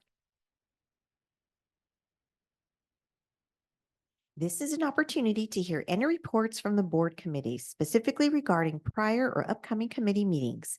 There will be a 3-minute limit per report. The first report will be from Clerk Donald Nair on the San Joaquin County School Boards Association Executive Committee. Thank you. So our meeting was on Zoom Wednesday, February 28th, 3 to 4 p.m. The folks that were present shared CSBA updates, more specifically around Legislative Action Week, which is happening this week. Personally, for me, I'm not able to because of my schedule. And I also just gave some updates on behalf of the school district, sharing Dr. Rodriguez's all of SUSD.org priorities. And also in attendance was Trustee Mendez. I wish she was here tonight because she was able to stay for the rest of the meeting. I couldn't stay for the entirety of it, but I will share more updates in the next month when we meet again. So I'm really happy that San Joaquin County School Boards Association is meeting again. From CSBA Regional Director or Representative Stephen Reed, he did share that this has kind of been dormant, especially since the pandemic. And so we're really starting up again. And I think it's just starting to meet up more and create those connections across the school boards in the area. And so hopefully I can, keep learning from this space. Thank you. The next report is from President Kanita Stevens regarding the 1852 Foundation Committee. Yeah, so we had a great meeting with 1852. Spent the majority of our meeting actually planning our upcoming fundraiser for April 26th. We hope that you all will buy a ticket at $95 each. 2 for $75 in case you want to bring a guest. So we're looking for to have an amazing time at our fundraiser. We do raise money for extracurricular activities and supports for our students here at Stockton Unified. So it's always a good time and you'll be with good company. Come on out and get a ticket. Our next meeting is coming up. So we'll do we'll finalize our planning. We also submitted a approval grant for our Chinese club to go over to San Francisco. So you all know where the money is going to. It actually goes to support all of our kiddos here, just to ensure that they can have a high quality education that supports their hopes and dreams for a bright future. Thank you. The next report is from Vice President Sofia Colon regarding the Equity Diversity Committee. Okay, all right, everyone. So we had a great meeting. It was we introduced our Director of Equity, Diversity, and Family Engagement. So Dr. Dwight Rogers came and introduced himself to our committee. We had several committee community members in attendance as well as staff. So it was nice just to hear a little bit about him. And then we went right on into talking about the progress on the equity plan. And so as he is in about his first month here at the district, he gave us an overview on its progress, just confirming that we're going to be developing the plan with site teams and stakeholders and aligning that with our dashboard and KPIs. So kind of, again, just an overview of of the direction that we're heading in with the equity plan. So it'll be nice to just kind of keep this topic ongoing so we can kind of hear how things are moving along and progressing. And then we talked about our parent engagement goals. So our Director of Equity, Diversity, and Family Engagement is over our FRC. And when we talked about engagement, kind of at that high level, we didn't speak specific goals, but we talked about all of the different ways that this department can and will start to engage. So we have our parent engagement specialists working with our parent liaisons on site. We talked about that two-way communication between the FRC and the school sites. So strengthening that line of communication and support. We talked about possibility of having not just that verbal communication, but possibly Google Docs, right? So we can access information online between the site and the district. Just another way to strengthen that communication. We talked about, look here at my notes. We did speak a little bit about the community schools grant, having the, I don't want to call it a requirement, but being open for parent liaisons. So at some sites, if they are a part of this grant, part of that funding could pay for a parent liaison. Again, just to kind of bridge the site to that FRC department. So it was a really good discussion on what resources we have and what we might be able to use. So we're looking forward to seeing more of the actual plan as things progress. So our next meeting would really welcome folks to come. Let's see. I have I'm sorry, let me confirm the date. Oh, that's my time. I need to get the date though, so I'm sorry. I'll use my 3 minutes to confirm the date. Sorry about that. The next report is from Clerk Donald Anair regarding the Board Policy Committee. So I was not able to attend, and I apologize to my fellow trustees. But if it's okay, if President Anita Stevens and Vice President Colon can share any updates from this last meeting. So yeah, so for policy? Yeah, so there was a good group of us at the policy meeting. We looked at both of the policies that we just had on the agenda tonight. One was really about safety, making sure that we can keep our campuses safety. There was a presentation and dialogue by both Mr. Omlin and then staff from our safety department to really talk about what we're doing at schools. How do we ensure that our campuses are safe? And then how do we have both training and policies to support that? The second one was around conferences, making sure that we can do all of our CSBA trainings and then also go out of state to make sure that we have professional development for all board members. There was a small group there, but we do look forward to making sure that we're building more policies into the work that we do as board trustees.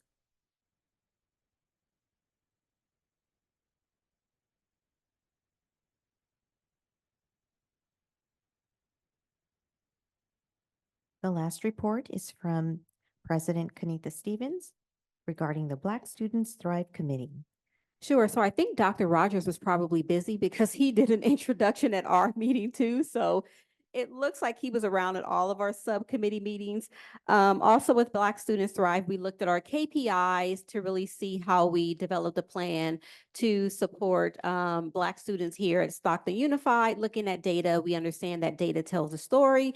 And in order to really build a plan for our students to have the supports that they need, data is really important. So we had a presentation about data, great conversations with our teachers, not our teachers, our principals around the support. So I also look forward to meeting with our principals union. They do have representatives that come out to our meetings. So I look forward with following up with them to really talk about the supports. There was a new BSU out at Rio Calaveras Elementary School. So that was a highlight going forward. And I believe there is, or did I miss the date? There is a fundraiser for fish fry happening. I missed it. Okay, my bad. I will give a donation.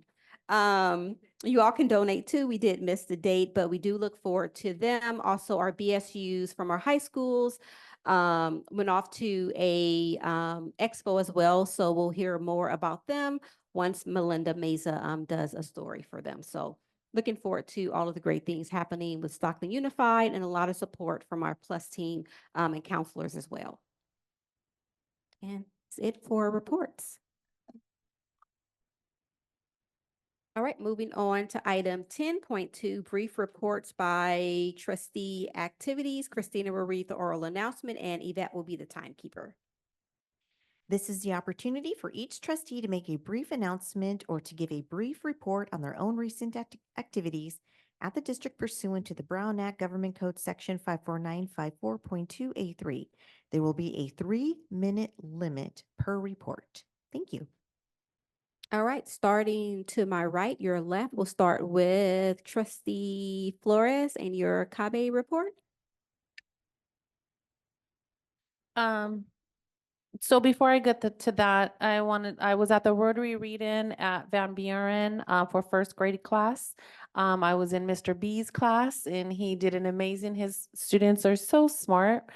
And we read the Dreamers book. And while I was there, I got to learn that he is also an after-school music teacher. And so I don't know if Cindy left. Did I miss her? Anyway, they need 5 guitars. So I'm gonna throw that out there. After school program. He's asking for 4, but I'm asking for 5 because we need to exceed expectations. And then also I was able to see Edison's PBIS rewards that they got at Edison at the Kings game.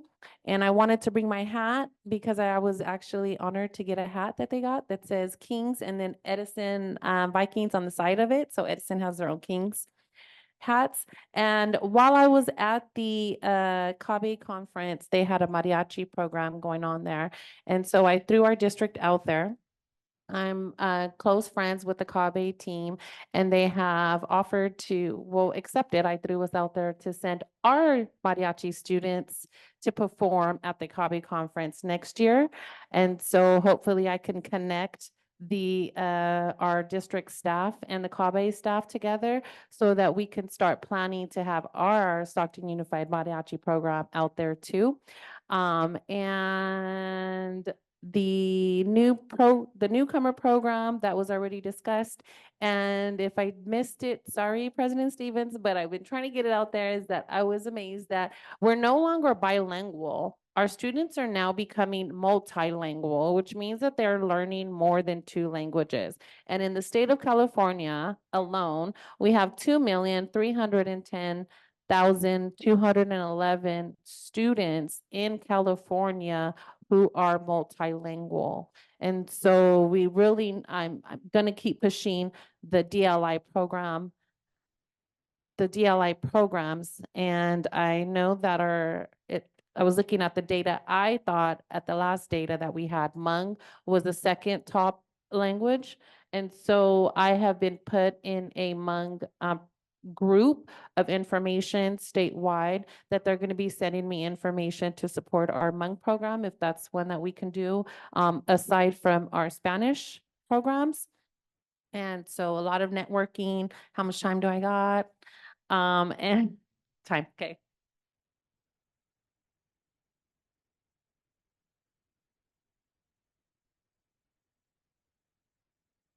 Okay, I didn't even hear the buzzer. Okay, moving on to Trustee Denier. Try to get through all this. Okay.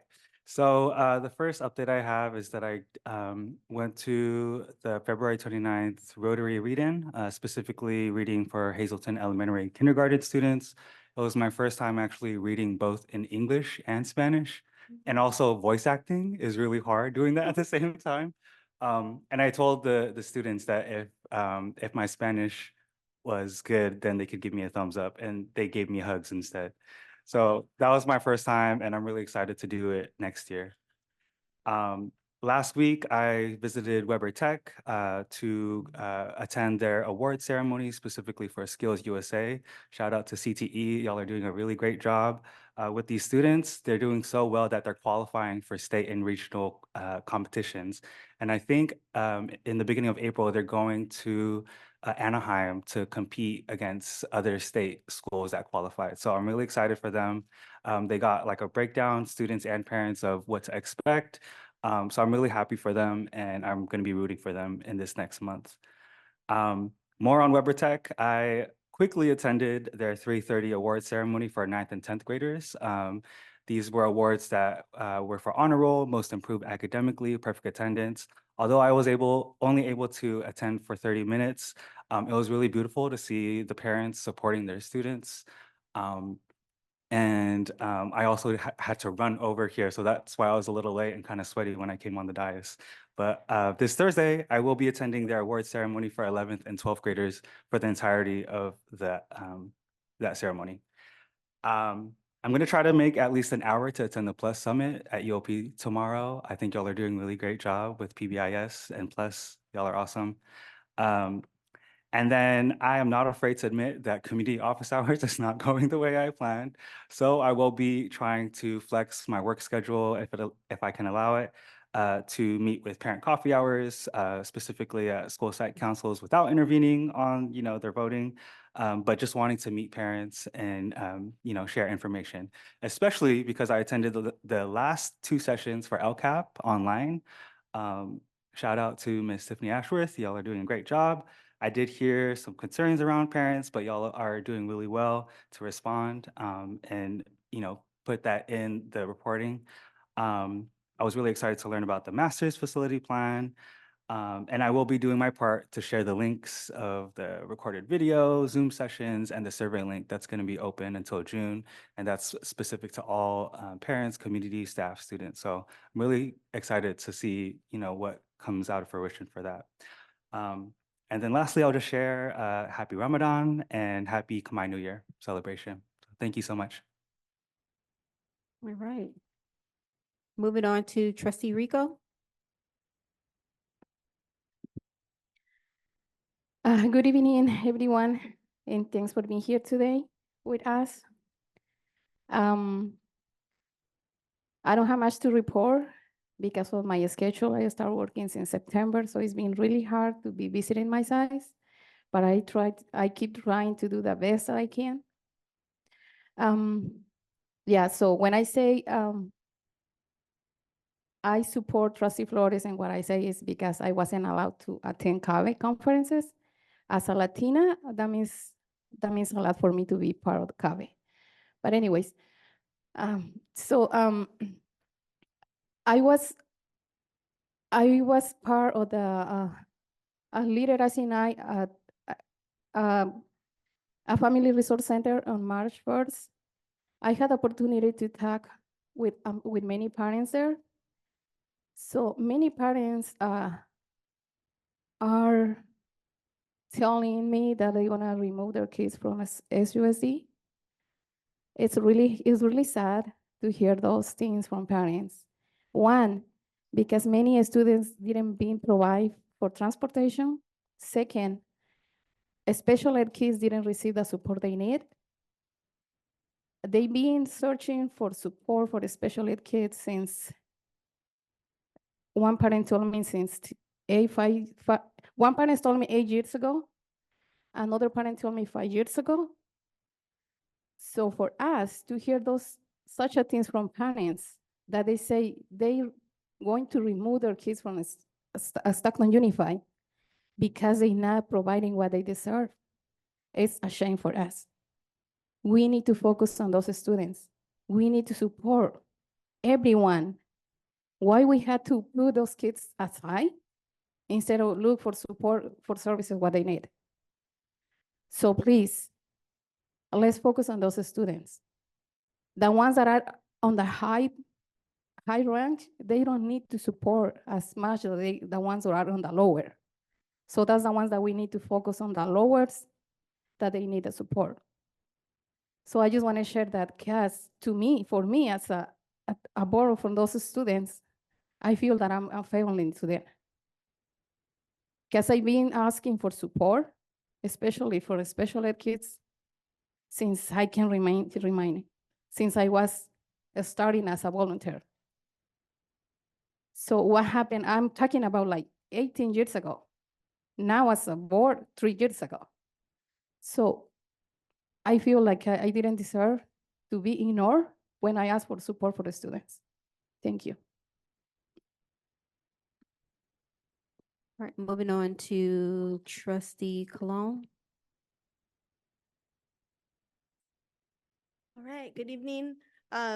Between last meeting and this meeting, I was able to visit several of schools in my area. So I visited Harrison Elementary, Fremont. I also visited Fillmore, Rio of Calaveras, Chavez High School, Hayton, August, Grensky, and the young adult program. And it was really interesting. I get a lot of feedback from the folks that I talk to there, as well as when I get to walk around into the classrooms and I get to see what the students are doing and ask them, oh, what are you learning today? And they're so excited to like share, whether it's on their laptops or they're showing me something that they're writing out. I just thought it was really, it's really fun to see that in action. Yeah, it's exciting. And I also got to read Rotary read-in with kindergarten class at Bush. I got to read Harry the Dirty Dog, which is one of my favorite books. But I also got to read at August in their TK class, Miss Magana. I got to share this book, and I wanted to share it with you all. And I hope I have enough time to talk about other stuff. But this is The Astronaut with a Song for the Stars. So it's a book about Dr. Ellen Ochoa, the first Latina in space. So I got to share that with the students. We went halfway. It's a TK class. So I caught their attention halfway. It was fun. But I also wanted to share what I've been reading. So this book is called Designing for Belonging. I finished this last month or so. It was a recommendation. I kind of saw Principal Cardenas Sanchez from Chavez read this book, and it gives several different aspects of how to create belonging, whether you're in your family life, your professional life. How are you welcoming people into your space, and how are you leaving the space better than leaving it better than when you entered? And then I heard some of you guys are reading this book, Leading with Head and Heart.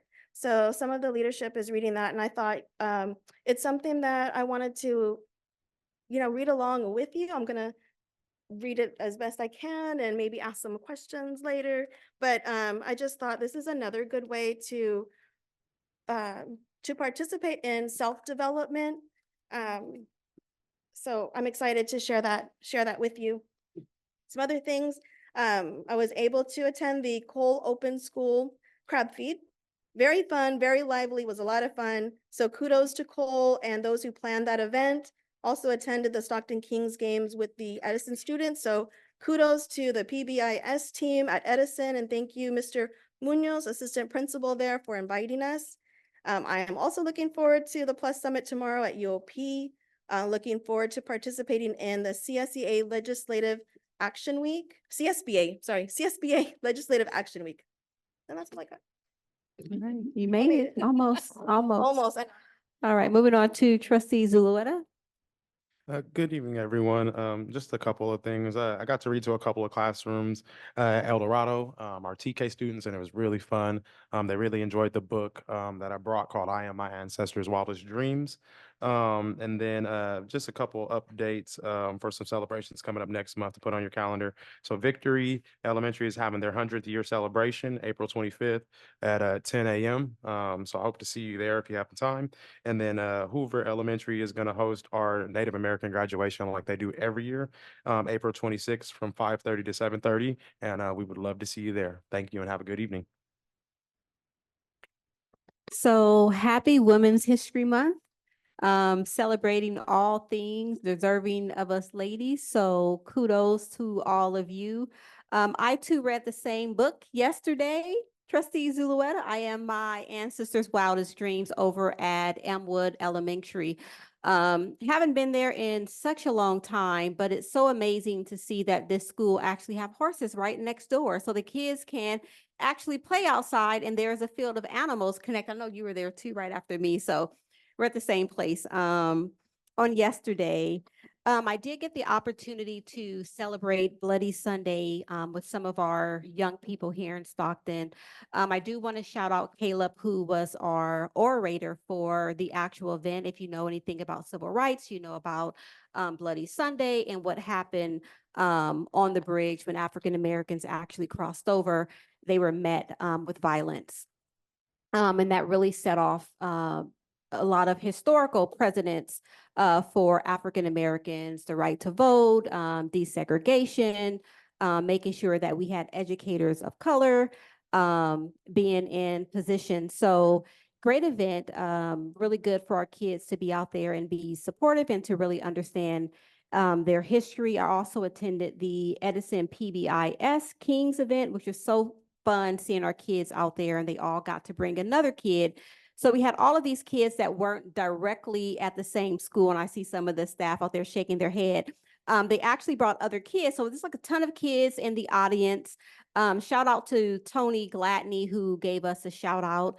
All of our kids in the audience went crazy for at least 2 to 3 minutes just with the shout out. There's a ton of people that attended Edison, so E-House really does represent here in the city of Stockton. So A great month. Looking forward to attending Senior Sunset tomorrow for Pacific Law Academy. I also went to the Stockton Police Department's crab feed, and we're taking a lot of their ideas and utilizing in our 1852 fundraiser because they raise a ton of money and had some really great raffles. So looking forward to that, looking forward to all of the events that are upcoming here at Stockton Unified. And if we haven't told you this month, thank you for all of the work that you all do to make sure that things are happening. And thank you for the work on LCAP, Tiffany.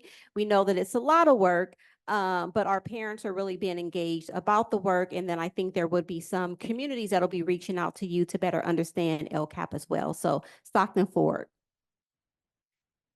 Moving on to item 2. Oh, where are you, Dr. Rugby? Oh, 2.3. I was trying to look for yours, but you're not here yet. 10.3, approval of Stockton Unified School District response to case number 0322, school safety in San Joaquin County, developing a culture of safety to the report of San Joaquin County Grand Jury. If there's a conversation, you can tell us. Okay. Okay. Is there a motion for 10.3? All right, is there a second?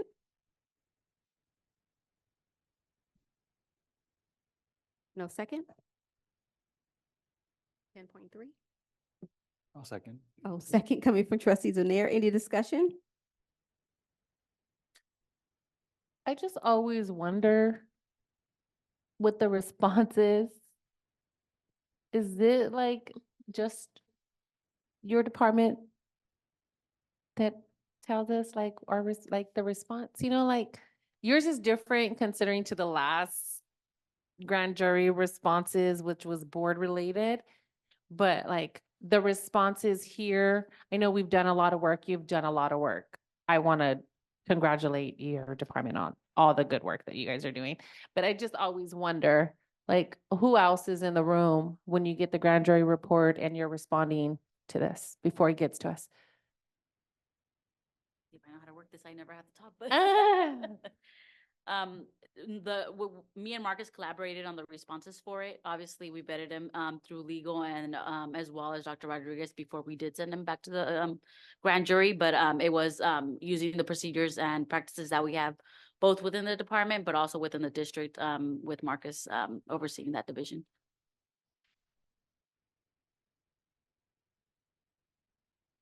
I know, I noticed the responses said that we were already working. I think I just got bit, so I got distracted with that. But yeah, a lot of the responses were that we've already in the process of doing it. And I think that probably was related to the DOJ responses that we've been working on. So kudos, good job, Doctor. Good chief. Any other discussion? Seeing none, roll call vote. Vice President Colon, Yes. Clerk Donaire, Yes. Trustee Flores, Yes. Trustee Rico, Yes. Trustee Zulueta, Yes. President Stevens. Yes. Motion passes 6-0, with Trustee Mendez being absent. Thank you. Item 10.4, approval of minutes, February 27th, 2024, regular board meeting minutes. Is there a motion? I'll make the motion. All right. Second. There's a second by Daenerys. All right, no discussion, roll call vote. Vice President Colon, Yes. Clerk Donaire, Yes. Trustee Flores, Yes. Trustee Rico, I'm saying, Trustee Zulueta, Yes. President Stevens. Yes. Motion passes 5-0, with Trustee Rico abstaining and Trustee Mendez being absent. Thank you. Item 11.1, superintendent's report. Yeah, thank you so much. So next week will be spring break for us. So I do hope that not only is everyone take time to rejuvenate, but also that they stay safe. I wanted to emphasize that we know that we have a lot of students who will be out of school, but their parents will continue to work. And so through our ELOP program, we do have a full day program. And so if you are a parent who is not able to have supervision for your child, we encourage you to sign up for spring break with us. It is from 8 to 5 p.m., so it is a full day. And we are going to be having that at a total of 26 sites. And so the majority of our K-8 sites will be open. It's going to include not only enrichment learning, so some fun things for students to do, enrichment learning, field trips, performing arts. So we try to focus on the whole child, arts and crafts, STEM, and even some digital gaming. So if you still would like to have your TK, so as young as 4 years old, your TK through 8th grade students to have something for them to do, please sign up either on our ELOP website or sign up through the individual school site. We also have food insecure families. So we have families that rely on us in order to provide their child with breakfast, lunch, and in some cases supper if they're part of the after school program. And so if that possibly is a problem, we encourage you to go tomorrow to FRC, so our Family Resource Center, from 11 to 1 to go through our drive-through grocery distribution if you feel that your family needs some additional support, as we will be closed for the most part for the entire week. So thank you. Item 11.2, approval of agreement to furnish consultant services with Educators Thriving for the 2024 through 2025 school year. Is there a motion? I'll make the motion. Is there a second? I'll second. All right, any discussion? Seeing none, roll call vote. Vice President Colon, Yes. Clerk Donaire, Yes. Trustee Flores, Yes. Trustee Rico, Yes. Trustee Zulueta, Yes. President Stevens. Yes. Motion passes 6-0 with Trustee Mendez being absent. Thank you. Item 12.1 was pulled. We move to item 12.2, approval to purchase K-8 instructional materials for physical education with Gopher Sports Education for ELOP programs. Is there a motion? I'll make the motion. Is there a second? I'll second. All right, any discussion? Seeing none, roll call vote. Vice President Colon, Yes. Clerk Donaire, Yes. Trustee Flores, Yes. Trustee Rico, Yes. Trustee Zulueta, Yes. President Stevens. Yes. Motion passes 6-0. Trustee Mendez being absent. Item 12.3, approval of an agreement to furnish consultant services with Schoolyard Wrap, providing Asian, Pacific Islander history, Latino, Latina history, and Black history and educational curriculum and content through the lens of history for students in ELOP. Is there a motion? I'll make the motion. Is there a second? I'll second. Second coming from Trustee Flores. Any discussion? Have a question. Go ahead, Trustee Rico. Okay, so Dr. Rodriguez, I remember that I sent an email to you about this contract before. I didn't agree with the response that you gave it to me. And my question is, it's not a question, it looks more like a comment. We are allowing almost 700,000 for this program, like an after program. It's like an after program, a school after program, right? I think we have school programs already, and I think we have teachers that they can provide those services, or I'm wrong. So we have approximately 500 teachers who currently are serving in the after-school program in some capacity, either before school in the before-school program or the after-school. So this is unique in that this is an enrichment opportunity through assemblies. So it doesn't actually negate our need for our own staff. It just provides for assemblies. So each school site will receive assemblies in multiple other ethnic groups to support. So either Asian American, Latino, or women history. And what are the hours that those services was provided to the students? During the school hours or after the school? So most of them are in the after school for high school, and that's why you'll see that there is some funding from LCAP at the high school, the same as what happened last time with the African American Black History.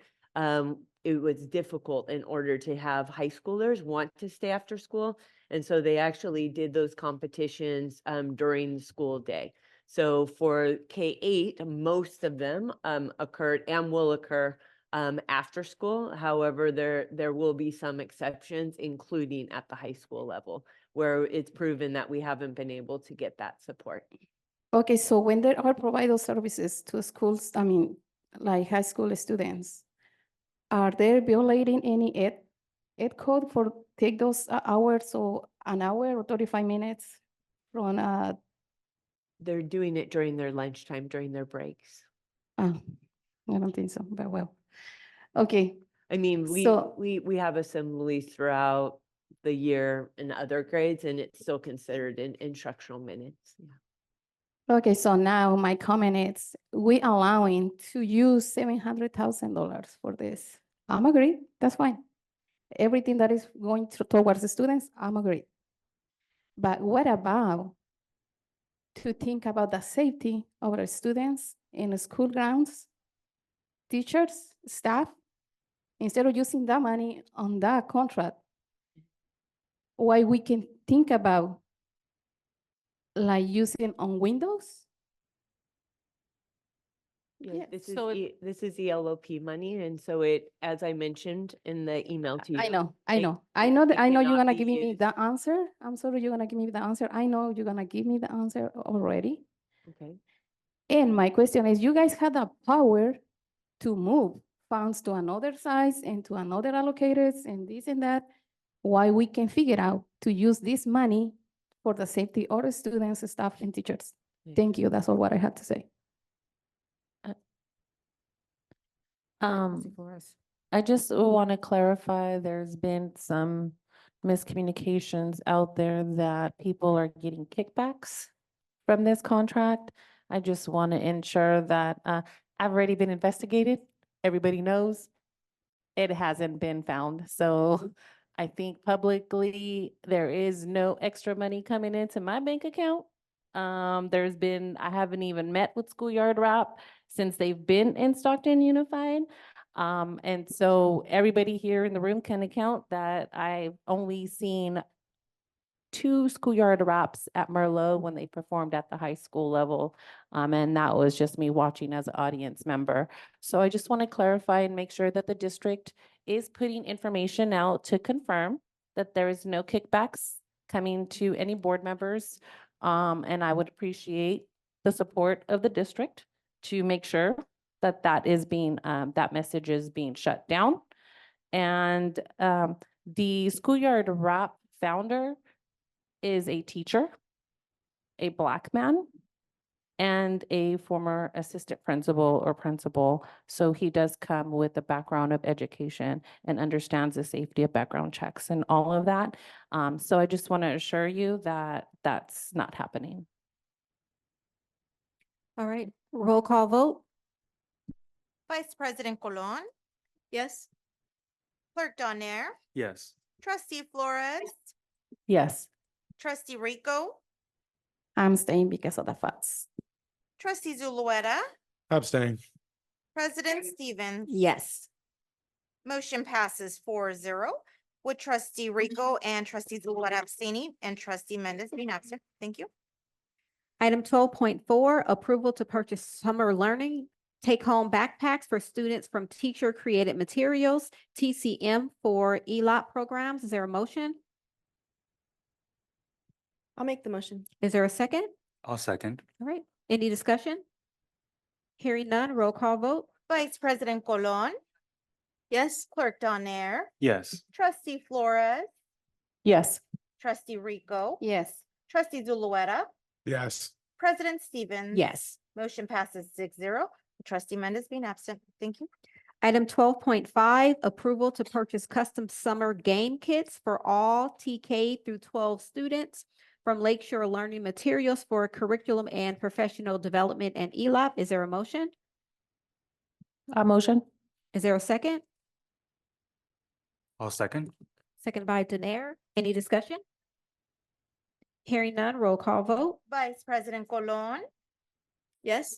Clerk Donaire, Yes. Trustee Flores. Yes. Trustee Rico. Yes. Trustee Zulueta. Yes. President Stevens. Yes. Motion passes 6-0 with Trustee Mendez being absent. Thank you. Item 12.6, approval of agreements to furnish consultant services with Lego Education for enrichment learning curriculum and materials for students in ELAP programs. Is there a motion? Motion. Motion by trustee Flores. Is there a second? I'll second. second. Oh, Oh, second by trustee Daenerys. Any discussion? Hearing none, roll call vote. Vice President Colon, Yes. Clerk Donaire, yes. Trustee Flores. Yes. Trustee Rico, Yes. Trustee Zulueta. Yes. President Stevens. Yes. Motion passes 6-0. Trustee Mendez being absent. Thank you. Item 12.7, approval of an agreement to furnish consultant services with ASAP Connect to provide professional development to ELAP staff and extended learning opportunities program for the 2024 through 2025 school year. Is there a motion? I'll make the motion. Is there a Second. second? There's a second? Second. Second by trustee Rico. Any discussion? Hearing none, roll call vote. Vice President Colon, Yes. Clerk Donaire, Yes. Trustee Flores. Yes. Trustee Rico, Yes. Trustee Zulueta. Yes. President Stevens. Yes. Motion passes 6-0. Item Trustee Mendez 12.8. being absent. Oh, sorry. What were you saying back there, Abby?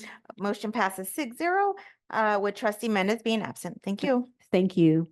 Item 12.8, approval of purchase summer scholars language arts and math supplemental materials from teacher created materials, TCE, for ELAP programs. Is there a motion? Make a motion. Is there a second? I'll second. Second by trustee Cologne. Any discussion? Hearing none, roll call vote. Vice President Colon. Yes. Clerk Donaire, Yes. Trustee Flores. Yes. Yes. Trustee Rico. Yes. Trustee Zulueta. Yes. President Stevens. Yes. Motion passes 6-0 with Trustee Mendez being absent. Thank you. Item 12.9, approval of an agreement to furnish consultant services with Curriculum and Associates for the Curriculum and Instruction Professional Development Department. Is there a motion? Make a motion. Is there a second? I'll second. Second by Flores. Any discussion? Hearing none, roll call vote. Vice President Colon, Yes. Clerk Donaire, Yes. Trustee Flores. Yes. Trustee Rico. Yes. Trustee Zulueta. Yes. President Stevens. Yes. Motion passes 6-0 with Trustee Mendez being absent. Item 12.10, approval of additional vendors to purchase K through 12 art supplies and instruments for the district arts education programs. Is there a motion? Make a motion. All right. Is there a second? I'll second. Second, Flores. Any discussion? Hearing none, roll call vote. Vice President Colon, Yes. Clerk Donaire, Yes. Trustee Flores. Yes. Trustee Rico. Yes. Trustee Zulueta. Yes. President Stevens. Yes. Motion passes 6-0 with Trustee Mendez being absent. Item 12.11, approval of an agreement to furnish consultant services with teacher-created materials and Dr. Shiraki Holly for professional learning on culturally and linguistically responsive teaching and learning for the curriculum, instruction, and professional development department. Is there a motion? Make a motion. motion. Motion by trustee Marico, I'll second. second by trustee Donaire. Any discussion? Hearing none, roll call vote. Vice President Colon, Yes. Clerk Donaire, Yes. Trustee Flores, Yes.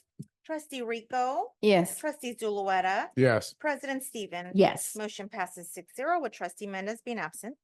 Item 12.12, approval of an addendum to the original staffing agreement with Maximum Healthcare Services for the Stockton Unified School District Health Services Department. Is there a motion? Make a motion. All right, is there a second? I'll second. Seconded by Cologne. Any discussion? Hearing none, roll call vote. Vice President Colon, Yes. Clerk Donaire, Yes. Trustee Flores, Yes. Trustee Rico, Yes. Trustee Zulueta. Yes. President Stevens. Yes. Motion passes 6-0 with Trustee Mendez being absent. Item 13.1, adoption of the United Stockton Administrators USA initial proposal to the Stockton Unified School District for contract negotiations and to authorize the district negotiating team to proceed with negotiations. Is there a motion? I'll make the motion to approve. All right, is there a Second. second? Second by trustee Rico. Any discussion? Hearing none, roll call vote. Vice President Colon, Yes. Clerk Donaire, Yes. Trustee Flores, Yes.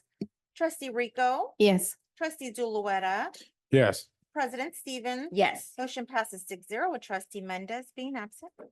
Item 13.2, ratification of the tentative agreement between Stockton Unified School District and the United Stockton Administrators USA for the 2022-2023 negotiations and approval of the required financial public disclosure forms that assess the financial impact of the tentative agreement. Is there a motion? Make a motion. All right, is there a second? I'll second. Second by Cologne. Any discussion? Hearing none, roll call vote. Vice President Colon, Yes. Clerk Donaire, Yes. Trustee Flores, Yes. Trustee Rico, Yes. Trustee Zulueta, Yes. President Stevens. Yes. Motion passes 6-0 with Trustee Mendez being absent.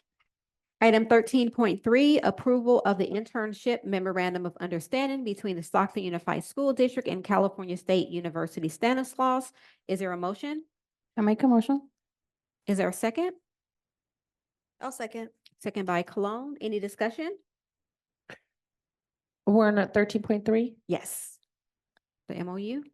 I guess for the sake of time, when I get to meet with Dr. Rodriguez, then we can go over that, what that really looks like. Okay. Any other discussion? Hearing none, roll call vote. Vice President Colon, Yes. Clerk Donaire, Yes. Trustee Flores, Yes. Trustee Rico, Yes. Trustee Zulueta, Yes. President Stevens. Yes. Motion passes 6-0 with Trustee Mendez being absent.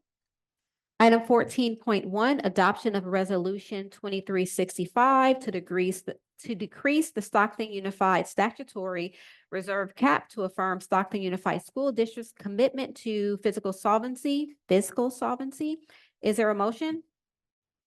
I'll make the motion to approve. Second. Second by trustee Rico. Any discussion? So can we? You have a question, Brent? Oh, can we talk about, so what is the total amount when we look at the cap? So currently, right now, we have it at 10%. 3% is the reserve we're required to, 7% is the additional, and we have it in Fund 17. At budget development, we had 65 million in there. We had a budget for that, and now we're reducing it down to 46 million. Because we have to hold 5% in Fund 17 for that additional. Okay, so we're reducing the medical rebates, right? But what about the caps that are already set in the medical rebate? So with some of these, it looks like we'll be giving away money opposed to keeping. So what's going on is with the rebate, we're phasing it out. So there's some that are higher right now, that they're high tier, and so they're being phased out through years. So the reason why we have to reduce it, because it's not being phased out the first year. So I need that money to help cover the medical. And then within the next couple of years, that phase out will help us pay for the increase. Right, but some of the caps that we're offering are higher than the caps that are already inside of their medical rebates, especially if we look at some of the previous years. So if we look at like USA, before 2012, it's $595.49, 12-month rate, $649.63. And after 7/1/12, it's $297.75. And then 11-month rate, $324.81. So we're, by 2027, we're bringing everybody 350. So it's gonna balance each other out. So some did get an increase, some are reducing. So it's balancing out where everybody across the district for the rebate is 350 by 2027. Okay, so if I am receiving, if my rebate currently is the $595.49, is that what we're saying I am receiving currently? Or will I receive the new rate? You will currently receive the 595, but it will phase out to be 350 by 2027. And the reduction starts December 2024. Okay.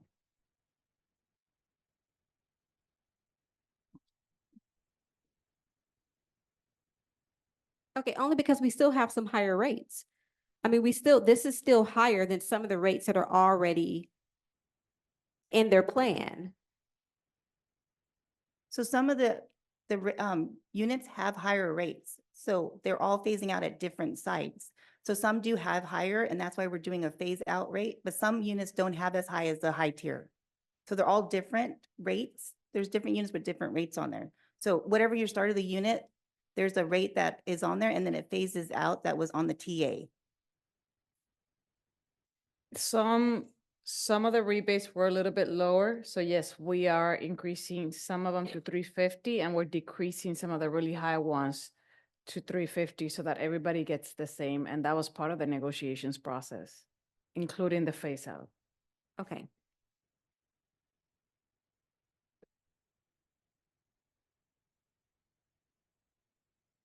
All right, any other questions? Seeing none, roll call vote. Vice President Colon, Yes. Clerk Donaire, He actually stepped out, sorry. okay. Trustee Rico, Yes. sorry, Trustee Flores, 14.1, 14-1. reluctantly, yes. Trustee Mendez, Yes. Trustee Zulueta, Yes. Can we do a recall for trustee Donaire as well? yes. He's Trustee back. Donaire, Yes. 14.1. President Stevens. Yes. Motion passes unanimously. Thank you.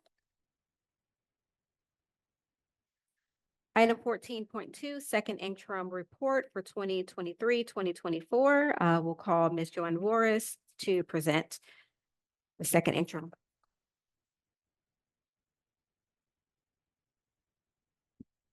Madam President. Yes, trustee. Yes, I bring you the note. My family is waiting for me outside and I'm not gonna be able to continue. I'm not well today. Okay. And thank you very much.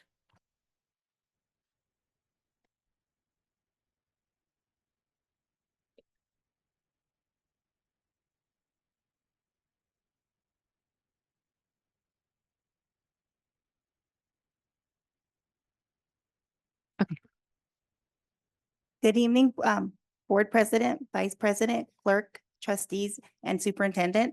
Tonight I will be discussing SUSD's second interim.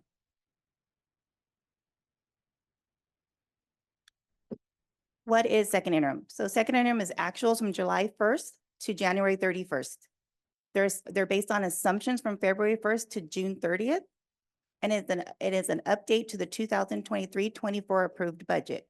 What it is not is it is not a new proposed budget and it's not an update to our district priorities. So I put this chart in again on this presentation to show when the California state budget process is and then what our process is when we're doing the budget. So as you can see, when we're doing second interim, it is in March. And we are taking the assumptions from the governor's budget in January, the LAO office's reviews, and legislative hearings to help us produce this budget. And so those are the assumptions that we are using when we do create second interim. So budget challenges for right now. So this has been a very unique year with the many changes that we're having. You know, declining enrollment is something that is going through the state right now. And so when we closed at 22-23, our funded ADA was 32,590. when we received our allocation from our LCFF allocation from SJCOE, our funded ADA for second interim is 31,492. That is a decrease of 1,097 students that we are being funded on this budget for second interim. And then for 2024-25, at COLA, our COLA went from, so at first interim, we put the COLA at 1%. That was based on what we had heard at the governor's budget and also LOA. Sorry, not the governor's budget, from the LOA, we decided to drop it down to 1. When it was 3.94 at budget development. So we dropped it down to be at 1 to help us prepare for this maybe in decline in COLA. When the January budget came out, it was reduced to 7.78%. So on top of us having declining enrollment for next year, because our funded ADA for next year is 30,171. That is a decrease of 1,321. So with that, and now being at 0.78, we had to adjust our budget to make sure we can balance with that, losing those fundings. And then in 2025-26, what was told to us what was going to happen was we also were told at in November that it could drop down to 1. So we did the conservative and we dropped it down to 1 in first interim. But when we had received from the January budget, it's actually going to be 2.73. That at budget development, it was actually at 3.29. So we had to make adjustments. So the COLA reducing to 2.79, and then also the decrease of 1,179 students at that time, because our funded ADA for 25-26 will be 28,991. And this is information that's provided from our county through our LCFF calculations.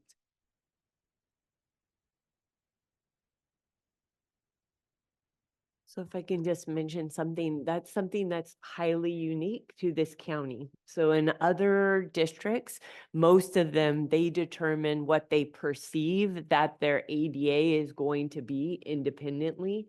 For this county, it is actually provided to us by the County Office of Ed. So it is something that is fairly unique. Where other school districts, for the most part, are doing the estimate themselves. So I just wanted to mention where those numbers actually come from. They don't come from our own staff. They come from the County Office of Education, which, in a way is good because they are able to have a higher perspective than us. But I also want to mention where those numbers come from.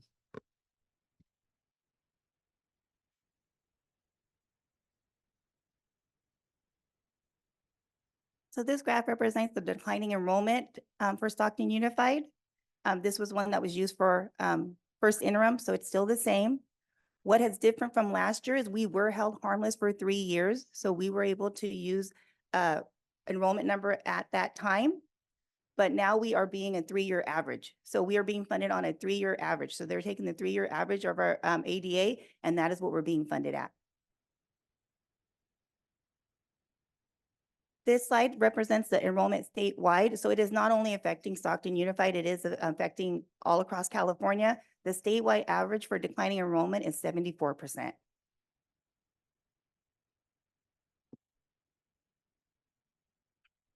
I put this slide on here to show the different funding sources that the district does receive.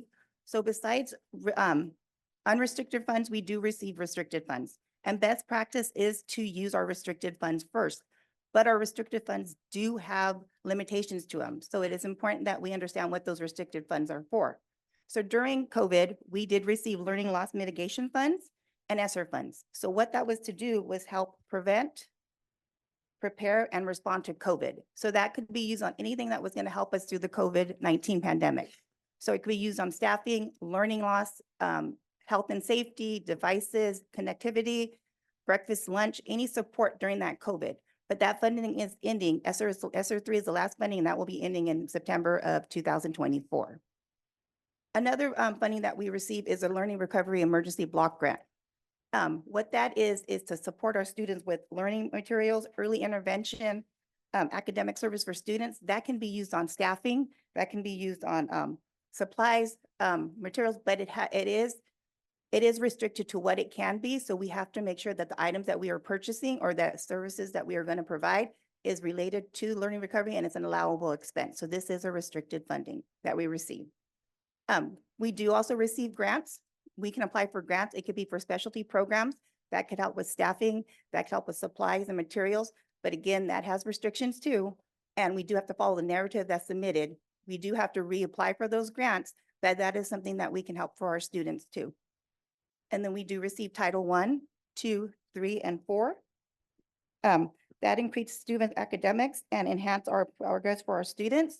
And that also can be used on staffing, supplies, materials, but there is restrictions on that. And we do have to make sure it's allowable under Title I guidelines for us to be able to use those funds.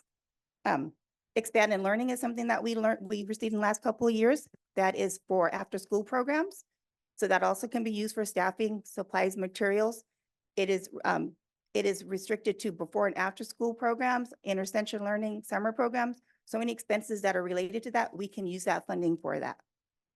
Then there's also supplemental and concentration. That is part of our LCFF. That is to improve outcomes for students. It does have restrictions too, but we can use it for staffing, materials, and supplies. There is data that we have to provide that we are using the information correctly, and then we can use those funds for that. And the last one is general funds. That is like your last pot of money that you want to use, because that is pretty much, it's unrestricted. So we can use that for anything, but best practice is always to use the restricted your funding you lose, because you never want to give any money back. So it's important to really sit down and look at your funding and make sure that we have expenses being taken out of the correct funding sources.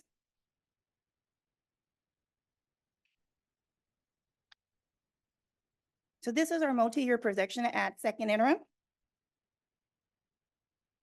So as you can see, for 2023-24, our beginning balance was 173 million. Our revenue is 497. What's included in that revenue is our LCFF, our state, and our local revenue for unrestricted. This is our unrestricted multi-year projection. The expenditures, these are the expenditures under unrestricted.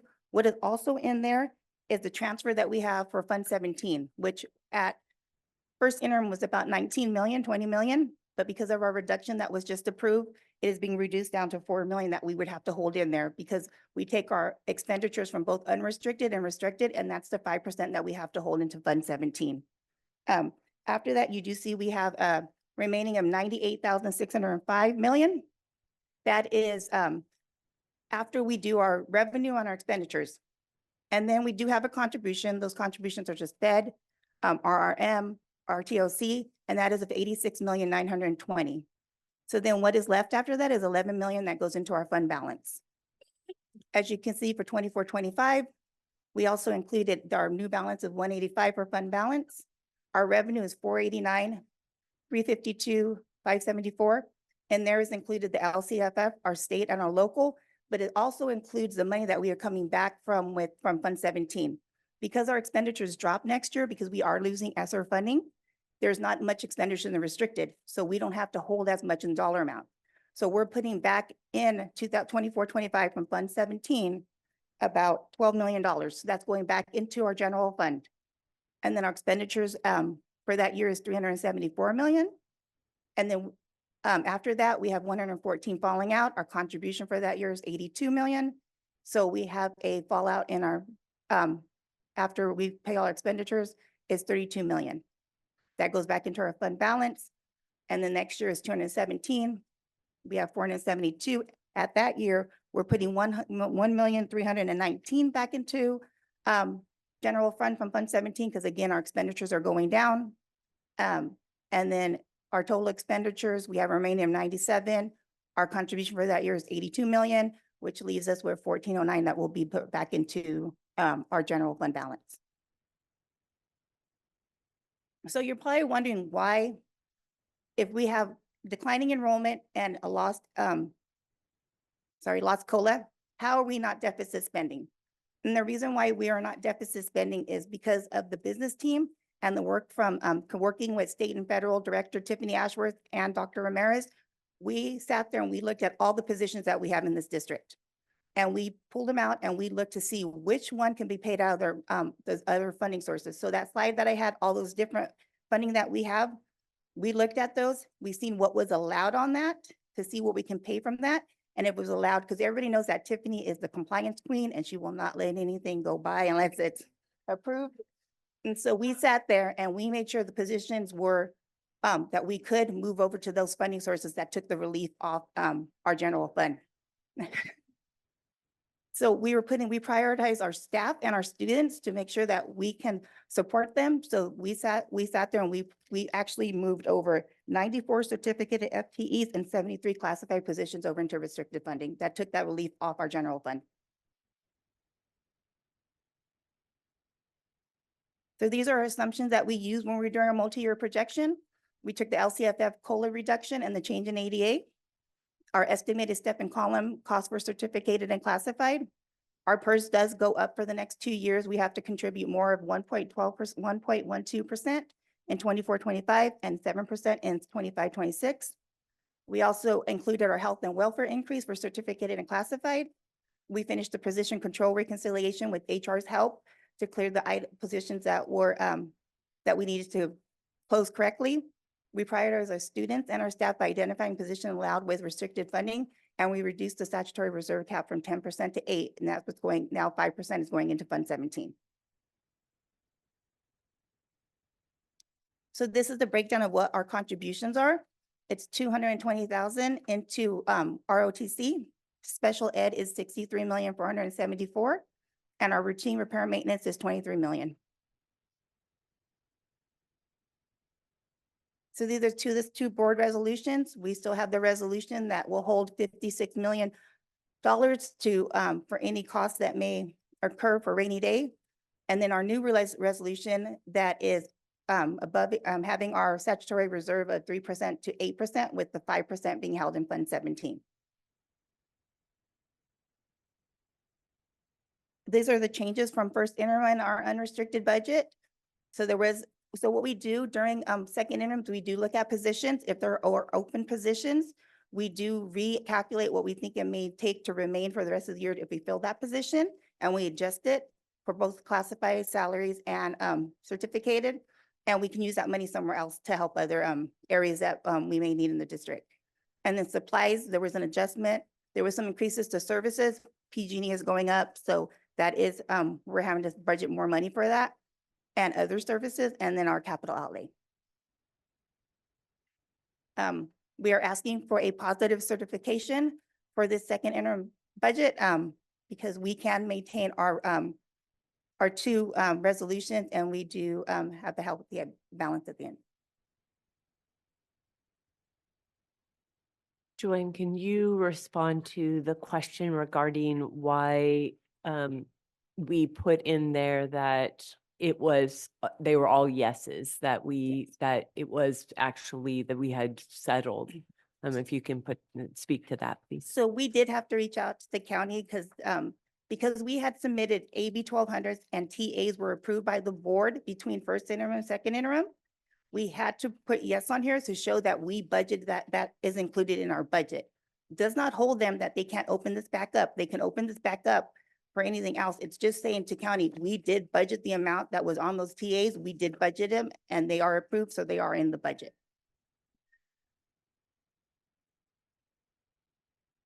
Any questions? So we have decline in enrollment, but then also, so for 3 years, declining enrollment, no shift in staff? No, there hasn't been any shift. That's something we do have to review with the district. We do have to review to see what our staffing needs are now. So do you want to talk to them about the individual school site staffing meetings that we're having? So every year HR does some staffing meetings. This year, they used to be short. We're doing them 1 hour each per site, 2 hours for the comprehensive high schools. In there, we have their position control report where it has all their staff. We're reviewing and making sure that they're staying under their allocation. Mm-hmm. So with the collaboration of business services, IS, and that company that does our decision insight, they were able to project enrollment for next school year. And with that projected enrollment, we allocate FTE at the sites, and everything is reducing by a bit. It's not huge reductions that we don't have to do layoffs or anything like that. It'll be absorbed by the vacancies that we, attrition that we're gonna have. But there is a reduction in staff for next school year. And so these meetings, Tiffany's there to make sure that, any positions that are, paid for by this, her special, her funds, are paid directly. We're also reviewing any of the extra positions that they have, making sure that, all the monies are being allocated effectively. Vice principals, program specialists, coaches, all of that stuff, and especially their allocations for teachers is really complicated at the high schools when we review master scheduling. So we're getting the help of the ed services directors, but we're making sure that they stay within their allocation and there's no extra FTE, like there shouldn't be any classrooms with low enrollment. And if there is in the fall, we'll go through our process of rebalancing classrooms and collapsing classroom and placing those teachers into vacancies. And just to note, another reason why the classified number is not going down is we are using learning loss money and also the equity index to provide intervention teachers within within each and every school. And we're also including, because of the $8 million grant that we received, we're able to put a mental health clinician in each school. And so when you look at that number, it is also because of the fact that because of these extra monies that we have, some grant money and some additional new state money that we're receiving, we're trying to put, again, prioritizing staff, current staff, and prioritizing direct student supports, which isn't going to be in the form of intervention teachers, mental health clinicians, counselors, so that we can provide wraparound services for our students. Didn't we already have a mental health clinicians at all of our school sites?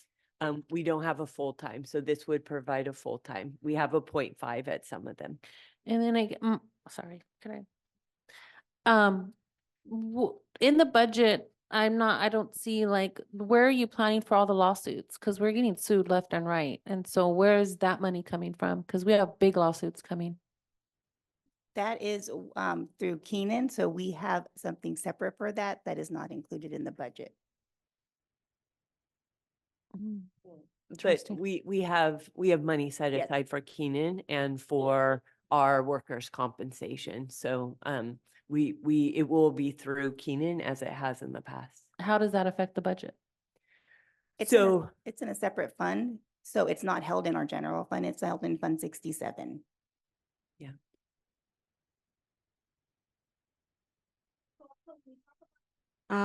ADA, looking at funded and what you have here on slide number 3, I don't see the numbers matching. So how does this slide, budget challenges, show on, just say, Form Fund 1? She's referring to the variant slides that we were looking at last night. So the numbers that we put in the slide, that is actually coming from our LCFF calculator that we got from counties. So the numbers are right here that shows us what they're funding off. The sheet that you have is off an amount that we submit each year, and it's a variance. So they take a variance of that because they're not going to give us the whole ADA at funding, because the reason why is they don't want to tell us, because that can adjust by the time 2024-25 comes. So they don't want to tell us that this is the full amount you're going to get for that ADA. Because what if we don't get it? What happens when 24-25 comes and we don't get that full amount? So what's going to happen is they do a variance on it. They do a percentage of what they're going to give us as funded ADA. So based on county's LCFF sheet, that's what they're funding us out for. Like, so for this year, it does match our that AI form in your second interim package. If you look at the bottom, it does match. The first amount is district, and then if you look at the bottom, it also has special day classes. That 2 amounts equal that to 31,492. But for the next year, the county does do a variance on it and will not fund us at the whole amount because that can change. And so they don't want to give us an amount that can make us be over budgeted and we overspend.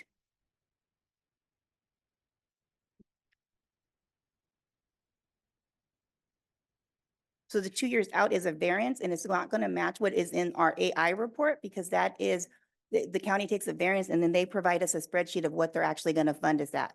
The one that does match is our second interim number. Okay. Okay, and then we have position control reconciliation. Over 100 positions, but no board approval. Those were the ones that have happened since December that we brought to the board. So So there- those are the ones that were positions that each board meeting we've been bringing. But we did not include because a large portion of them were done in December. And because first interim is actually created weeks before the December board meeting, then they were not included in there. But all those positions have been brought to the board and have been the closed positions. They're the ones that were duplicatives, so they never had a staff member within them. They all were duplicates. Yes, the one, and they're the ones that we have been bringing to board at closed session, each one. As some of them are positions that haven't been filled in years or that are not needed. Okay. So they've been vacant and pulling from the budget, right? Because we have to kind of encumber those monies, but no, they're not needed by the site. For example, we collapsed a classroom at the beginning of the year because they didn't need 3 fifth grade teachers, right? They only need 2. No one in the past turned in an EPA to close that third position that they don't need, and that position stayed in the system, kind of holding the funds. So some of them were positions that were no longer needed. Okay, and then just the update of the statutory 3%.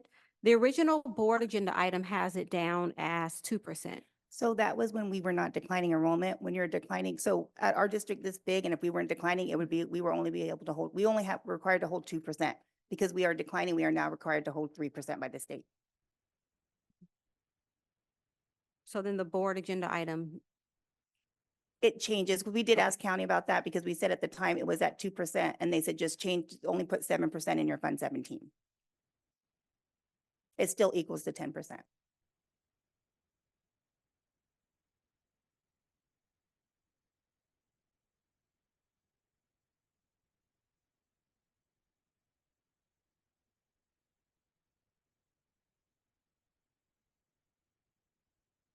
okay, and then just what was the imbalance from the 185 million to the 217?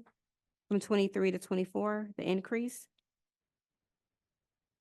So at the end of 24-25, we will have a fall amount remaining from our budget from 32 million that will be added to the fund balance, and that's what increases the 217 for 25-26, our beginning balance.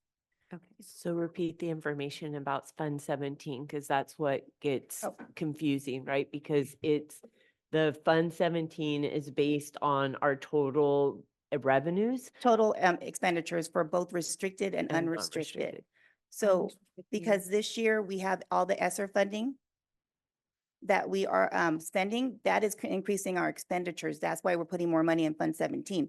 Next year, we're losing that ESSER funding, which is about 130 million. We won't have those expenditures. So that reduces what we have required to put in Fund 17. So we can take that excess money and put it back into the general fund. Okay, that's all the questions from me.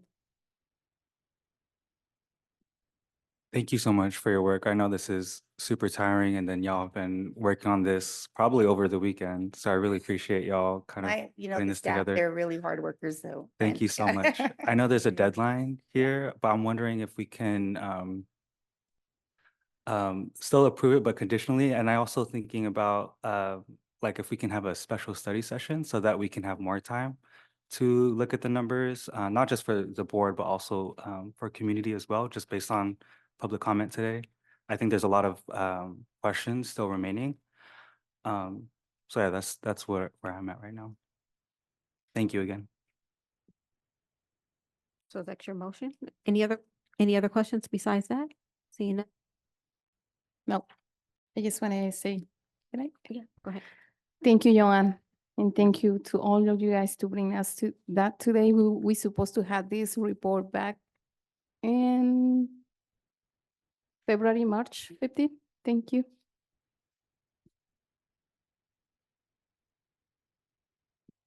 So I'm wondering, Is there a motion? for the motion, do I include saying that we want a study session, or should I just say that we approve conditionally with, some questions and corrections remaining? You can do that, yeah. Oh, he made a false, I'm sorry. He made a motion. I'm sorry. Yeah, trustee Zulueta, I didn't hear his motion. I'm sorry.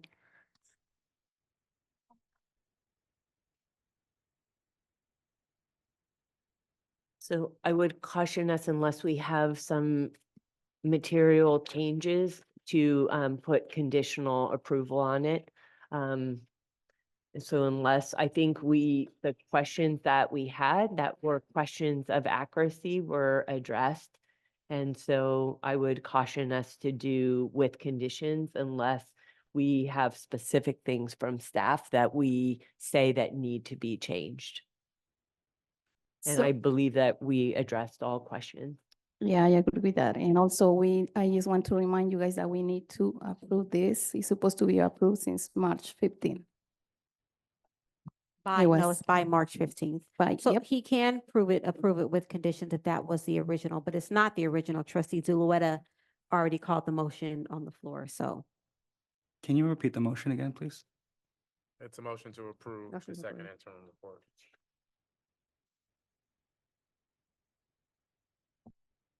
All right, seeing no other questions, roll call vote. President Stevens, was there a second to that motion? I was second. Thank you. Vice President Colon, Yes. Clerk Donaire, Yes. Trustee Flores, Abstain. Trustee Rico, Of course, yes. Trustee Zulueta, Yes. President Stevens. Tough one. Yes. Motion passes 5-0 with Trustee Mendez being absent and Trustee Flores abstaining. Thank you. Moving on to item 14.4. Approval to award request a proposal RFP. Oh, 14, that was 14. Oh, sorry. 14.3, approval of the 2024 general obligation refunding bond and maximum principal amount of $51 million. Is there a motion? I'll make a motion to approve. Is there a Second. second? Is there, can you hold until I call Okay, for a yeah, second? sorry. Thank you. No worries. Is there a second? I'm seconding. Okay, second from trustee Rico. Any discussion? Hearing, I just want to make sure that before anything gets spent in this, that it is brought to the board for approval. Any ideas, any suggestions as a board trustee? I mean, I know I'm not in leadership, but I would still appreciate the respect of at least including me in conversations of what the plans are for the district. Okay, we do have someone here. It's actually not about spending, it's about refunding it so that we can lower the cost to taxpayers, but you can speak to it more if you like. You said it. Good evening, Nicole Roberts with Dale Scott and Company. You said it perfectly, Superintendent Rodriguez. This is a geo refunding bond, so we're taking outstanding bonds the district currently has and lowering the interest rate. Those savings are going back to the district's taxpayers. any other questions? I just want to say, no, can I? Yeah, go ahead. I just want to say thank you. I know the community is gonna love to hear this. Thank you so much. Any other discussion? Hearing none. Thank you so much. Roll call vote. Vice President Colon, Yes. Clerk Donaire, Yes. Trustee Flores, Yes. Trustee Rico, Yes. Trustee Zulueta. Yes. President Stevens. Yes. Motion passes 6-0 with Trustee Mendez being absent. Item 14.4, approval to reward request for proposal RFP number 2024-020 to Crown Castle to upgrade the dark fiber wide area network, WAN, from 10 gigabytes. Is that gigabytes? Is that correct?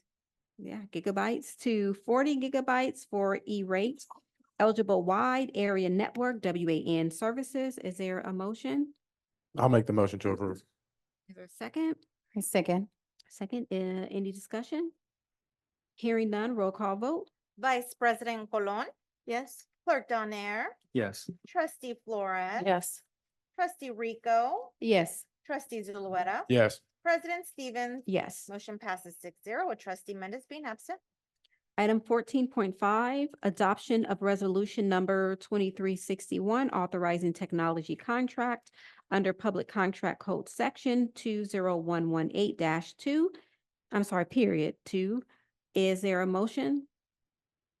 I make a motion to approve. Is there a second? Second. All right, any discussion? Roll call vote? Vice President Colon. Yes. Clerk Donaire. Yes. Trustee Flores. Yes. Trustee Rico. Yes. Trustee Zulueta. Yes. President Stevens. Yes. Motion passes 6-0 with Trustee Mendez being absent. Item 14.6, approval of agreement with AMS.net for Stockton upgrade with 10 gigabytes to 40 gigabytes for the LAN area network, LAN, switchgear refresh project for the Technology and Innovation Services Department. Is there a motion? I make a motion to approve. All right, is there a second? Second.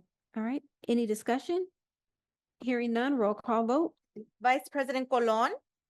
Yes. Clerk Donaire. Yes. Trustee Flores. Yes.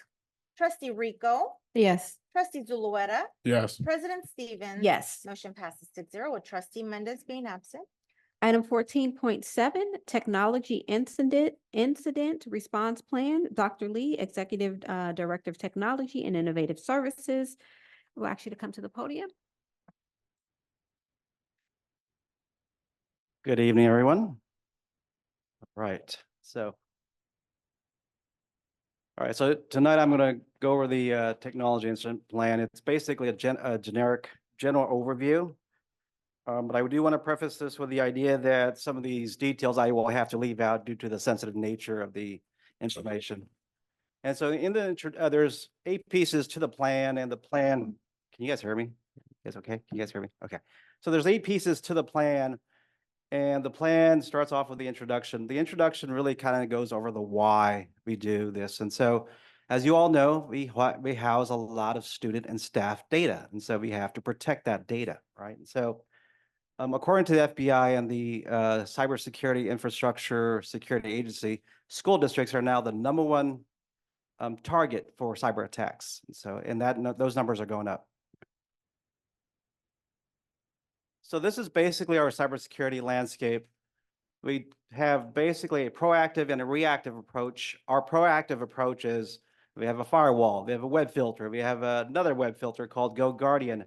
We also have a web filter on the Google side of the house. And so we do also house a lot of our data, and we also make sure that data is backed up somewhere, and we also take that data to the cloud as well. And so we have a multi-layered system of making sure that all this is safeguarded some way, somehow, trying to mitigate the, God forbid, cyber attack, right? And so this is best practices according to the FBI and also the Cybersecurity Infrastructure Security Agency. We do want to also, somewhere along the way, provide staff training, increase staff awareness for cybersecurity, and also investigate the multi-factor authentication piece as well.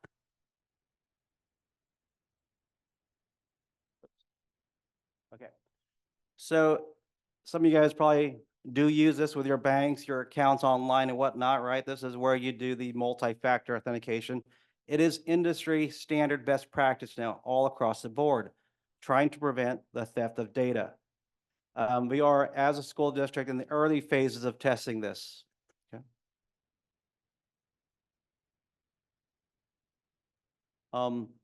This is our current communication flow chart that we have in the plan. So God forbid we get an incident. Obviously, I would be notified, or my team would notify me, and then I'd definitely notify Dr. Rodriguez and her team. And also, I would also reach out to our insurance at Keenan and to just kind of go over the process. And then from there, from those arrows, obviously, Dr. Rodriguez's office would also contact, or hopefully deflect media. I shouldn't say deflect, I said contact media, I'm sorry. And also you guys and parents. There is arrows back and forth from Dr. Rodriguez's office to cabinet, to law enforcement, to the principals, departments, and also San Joaquin County Office of Ed, simply because we do pipe out to them for internet traffic. Okay. This is the staff training piece.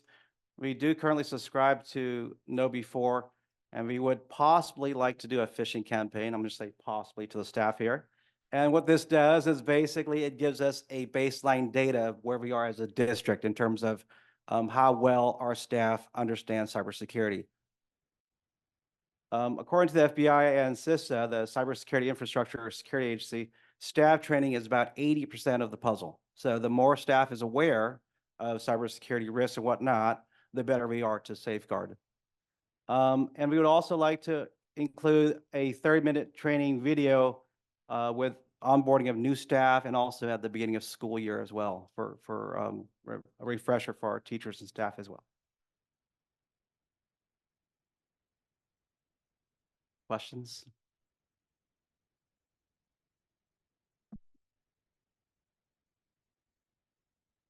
Any questions for Dr. Lee? All Thank you. right, seeing none, thank you so much, Dr. Lee.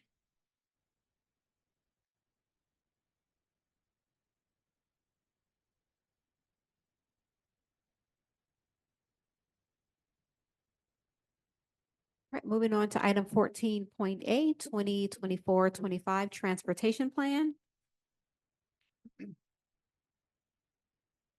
Good evening, Board President Stevens, Vice President Colon, trustees, and Dr. Rodriguez.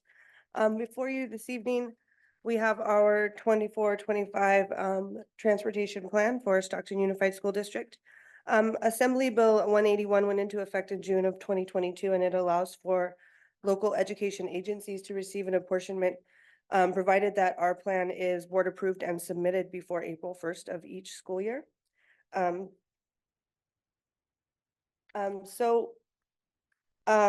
Stockton Unified offers home to school transportation to students using our existing transportation student system, serving grades TKs K 1 through 6, 7, 8, and then our 9 through 12 special education students.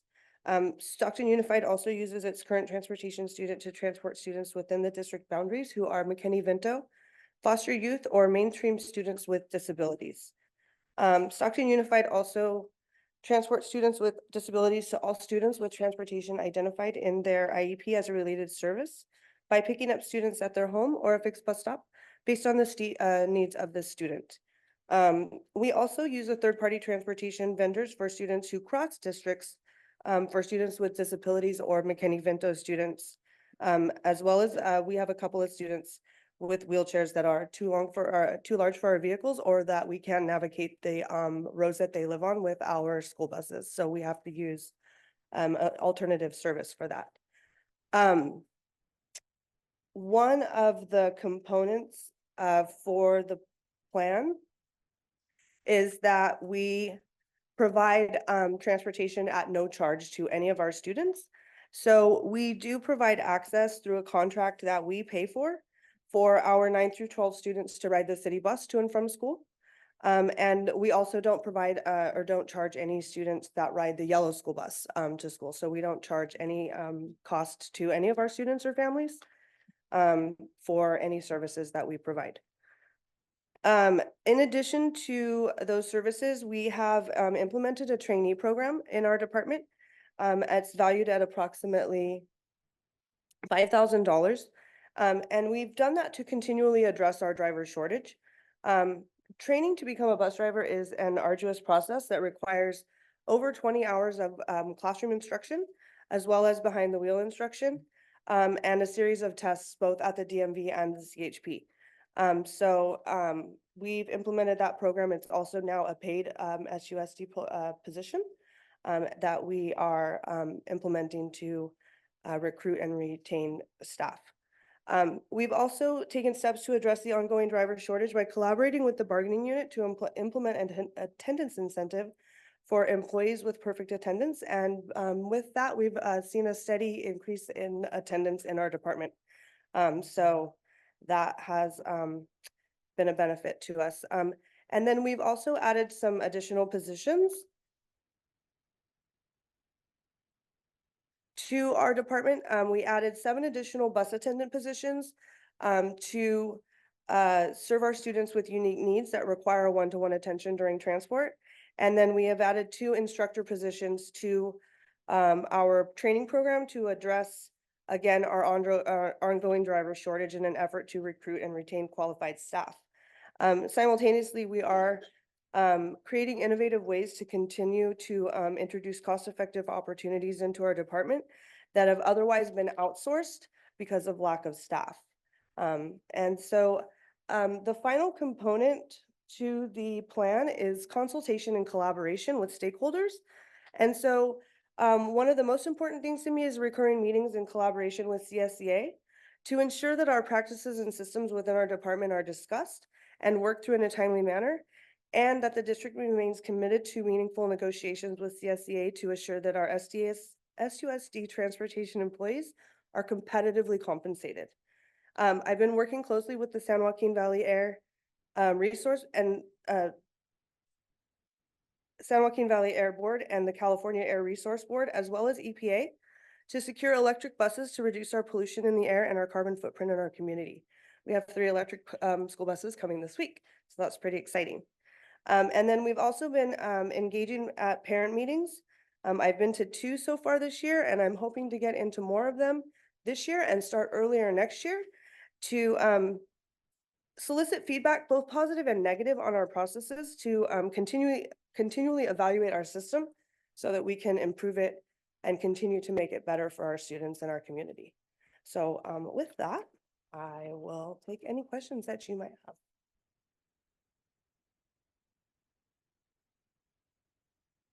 I have a question. Thank you for your presentation. Yeah.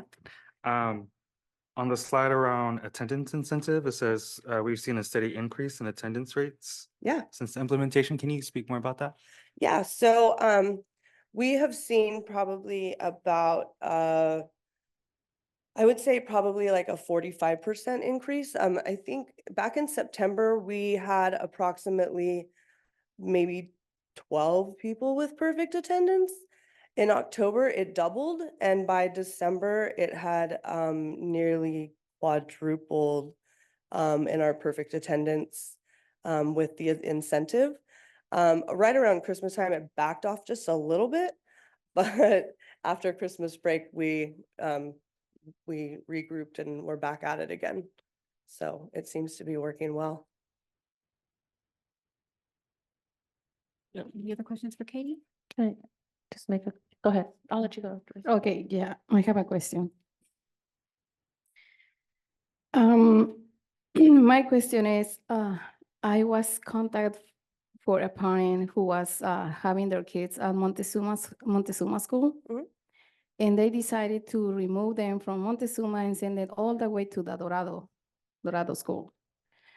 So she contacted me on Friday because she was waiting for 3 months since January to now, that expecting that you guys gonna send transportation for their kids, and it wasn't provided. My question is, how you can support those parents, or why, when decided to remove children from one side to another side, you guys promised to parents that they're gonna be provide transportation to their kids, and that's not happening?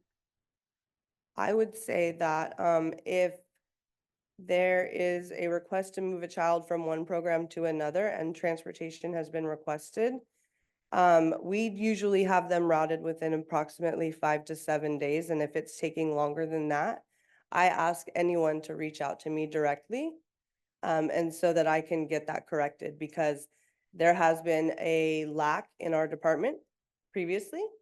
And now that I'm there, as long as I know about it and I'm aware of it, I'm correcting staff immediately and taking care of those things. So I would urge you, all of you, to have your parents reach out to me directly so that I can hold my staff accountable and make sure that things are getting done in a timely fashion.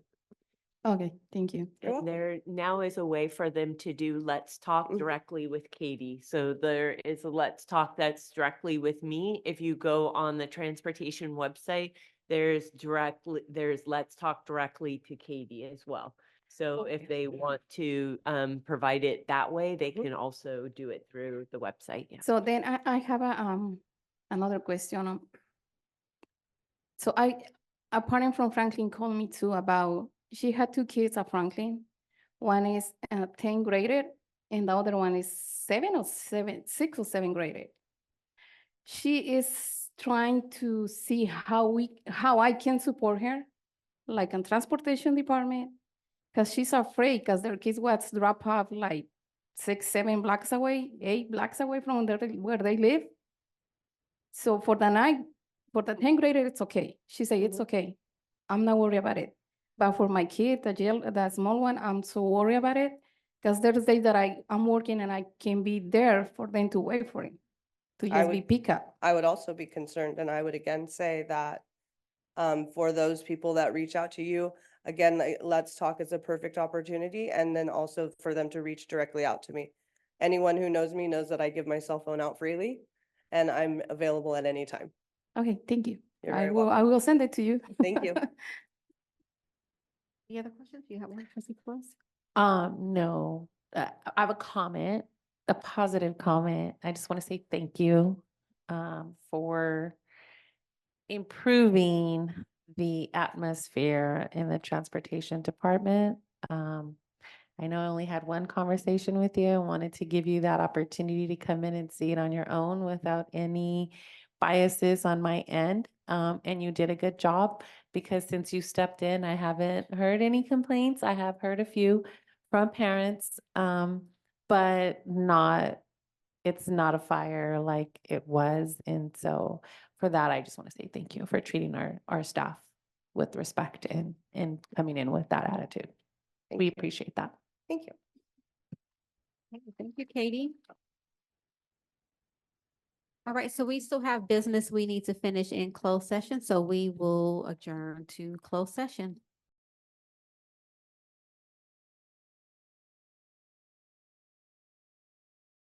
All right, we would like to reconvene to public session, and Trustee Cologne will read the items, the action items taken in closed session. Okay, thank you. We'll continue at 2.4, no reportable action. Board motion to approve item 2.5. Probationary release of one special education assistant. Probationary release of one preschool assistant. Probationary release of one food service assistant 1. And job abandonment for noon duty assistant. Board approved 5-0 with 2 absent, being Trustee Mendez and Trustee Zulueta. Item number 2.6, no report. Board motion to approve item 2.7, 5-0 with 2 absent, being Trustee Mendez and Trustee Zulueta being absent. I'm sorry. 2.7, conference with legal counsel, existing litigation, Government Code Section 54956.9, student D1, student versus Stockton Unified School District OAH case number 203070422. Board motion to approve item number 2.8, conference with legal counsel, existing litigation, Government Code Section 54956.9 D1, student versus Stockton Unified School District OAH case 2023120482, approved with 5-0 with 2 absent, Trustee Mendez and Trustee Zulueta being absent. All right, moving on to item 15.1, student expulsion, AA-11. Is there a motion? A motion. Is there a second? I'll second. Okay, second by Trustee Cologne. Roll call vote. Vice President Colon, Yes.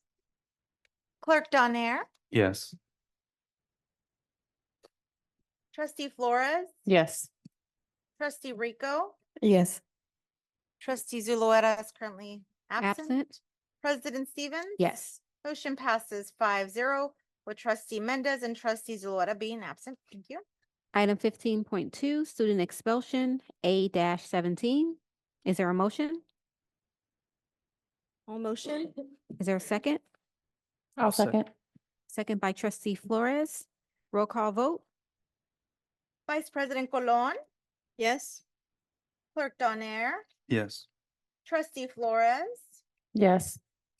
Trustee Rico, Yes. President Stevens. Yes. Motion passes 5-0 with Trustee Mendez and Trustee Zalota being absent. Thank you. Item 17.1, I would like to adjourn the meeting at 9:43.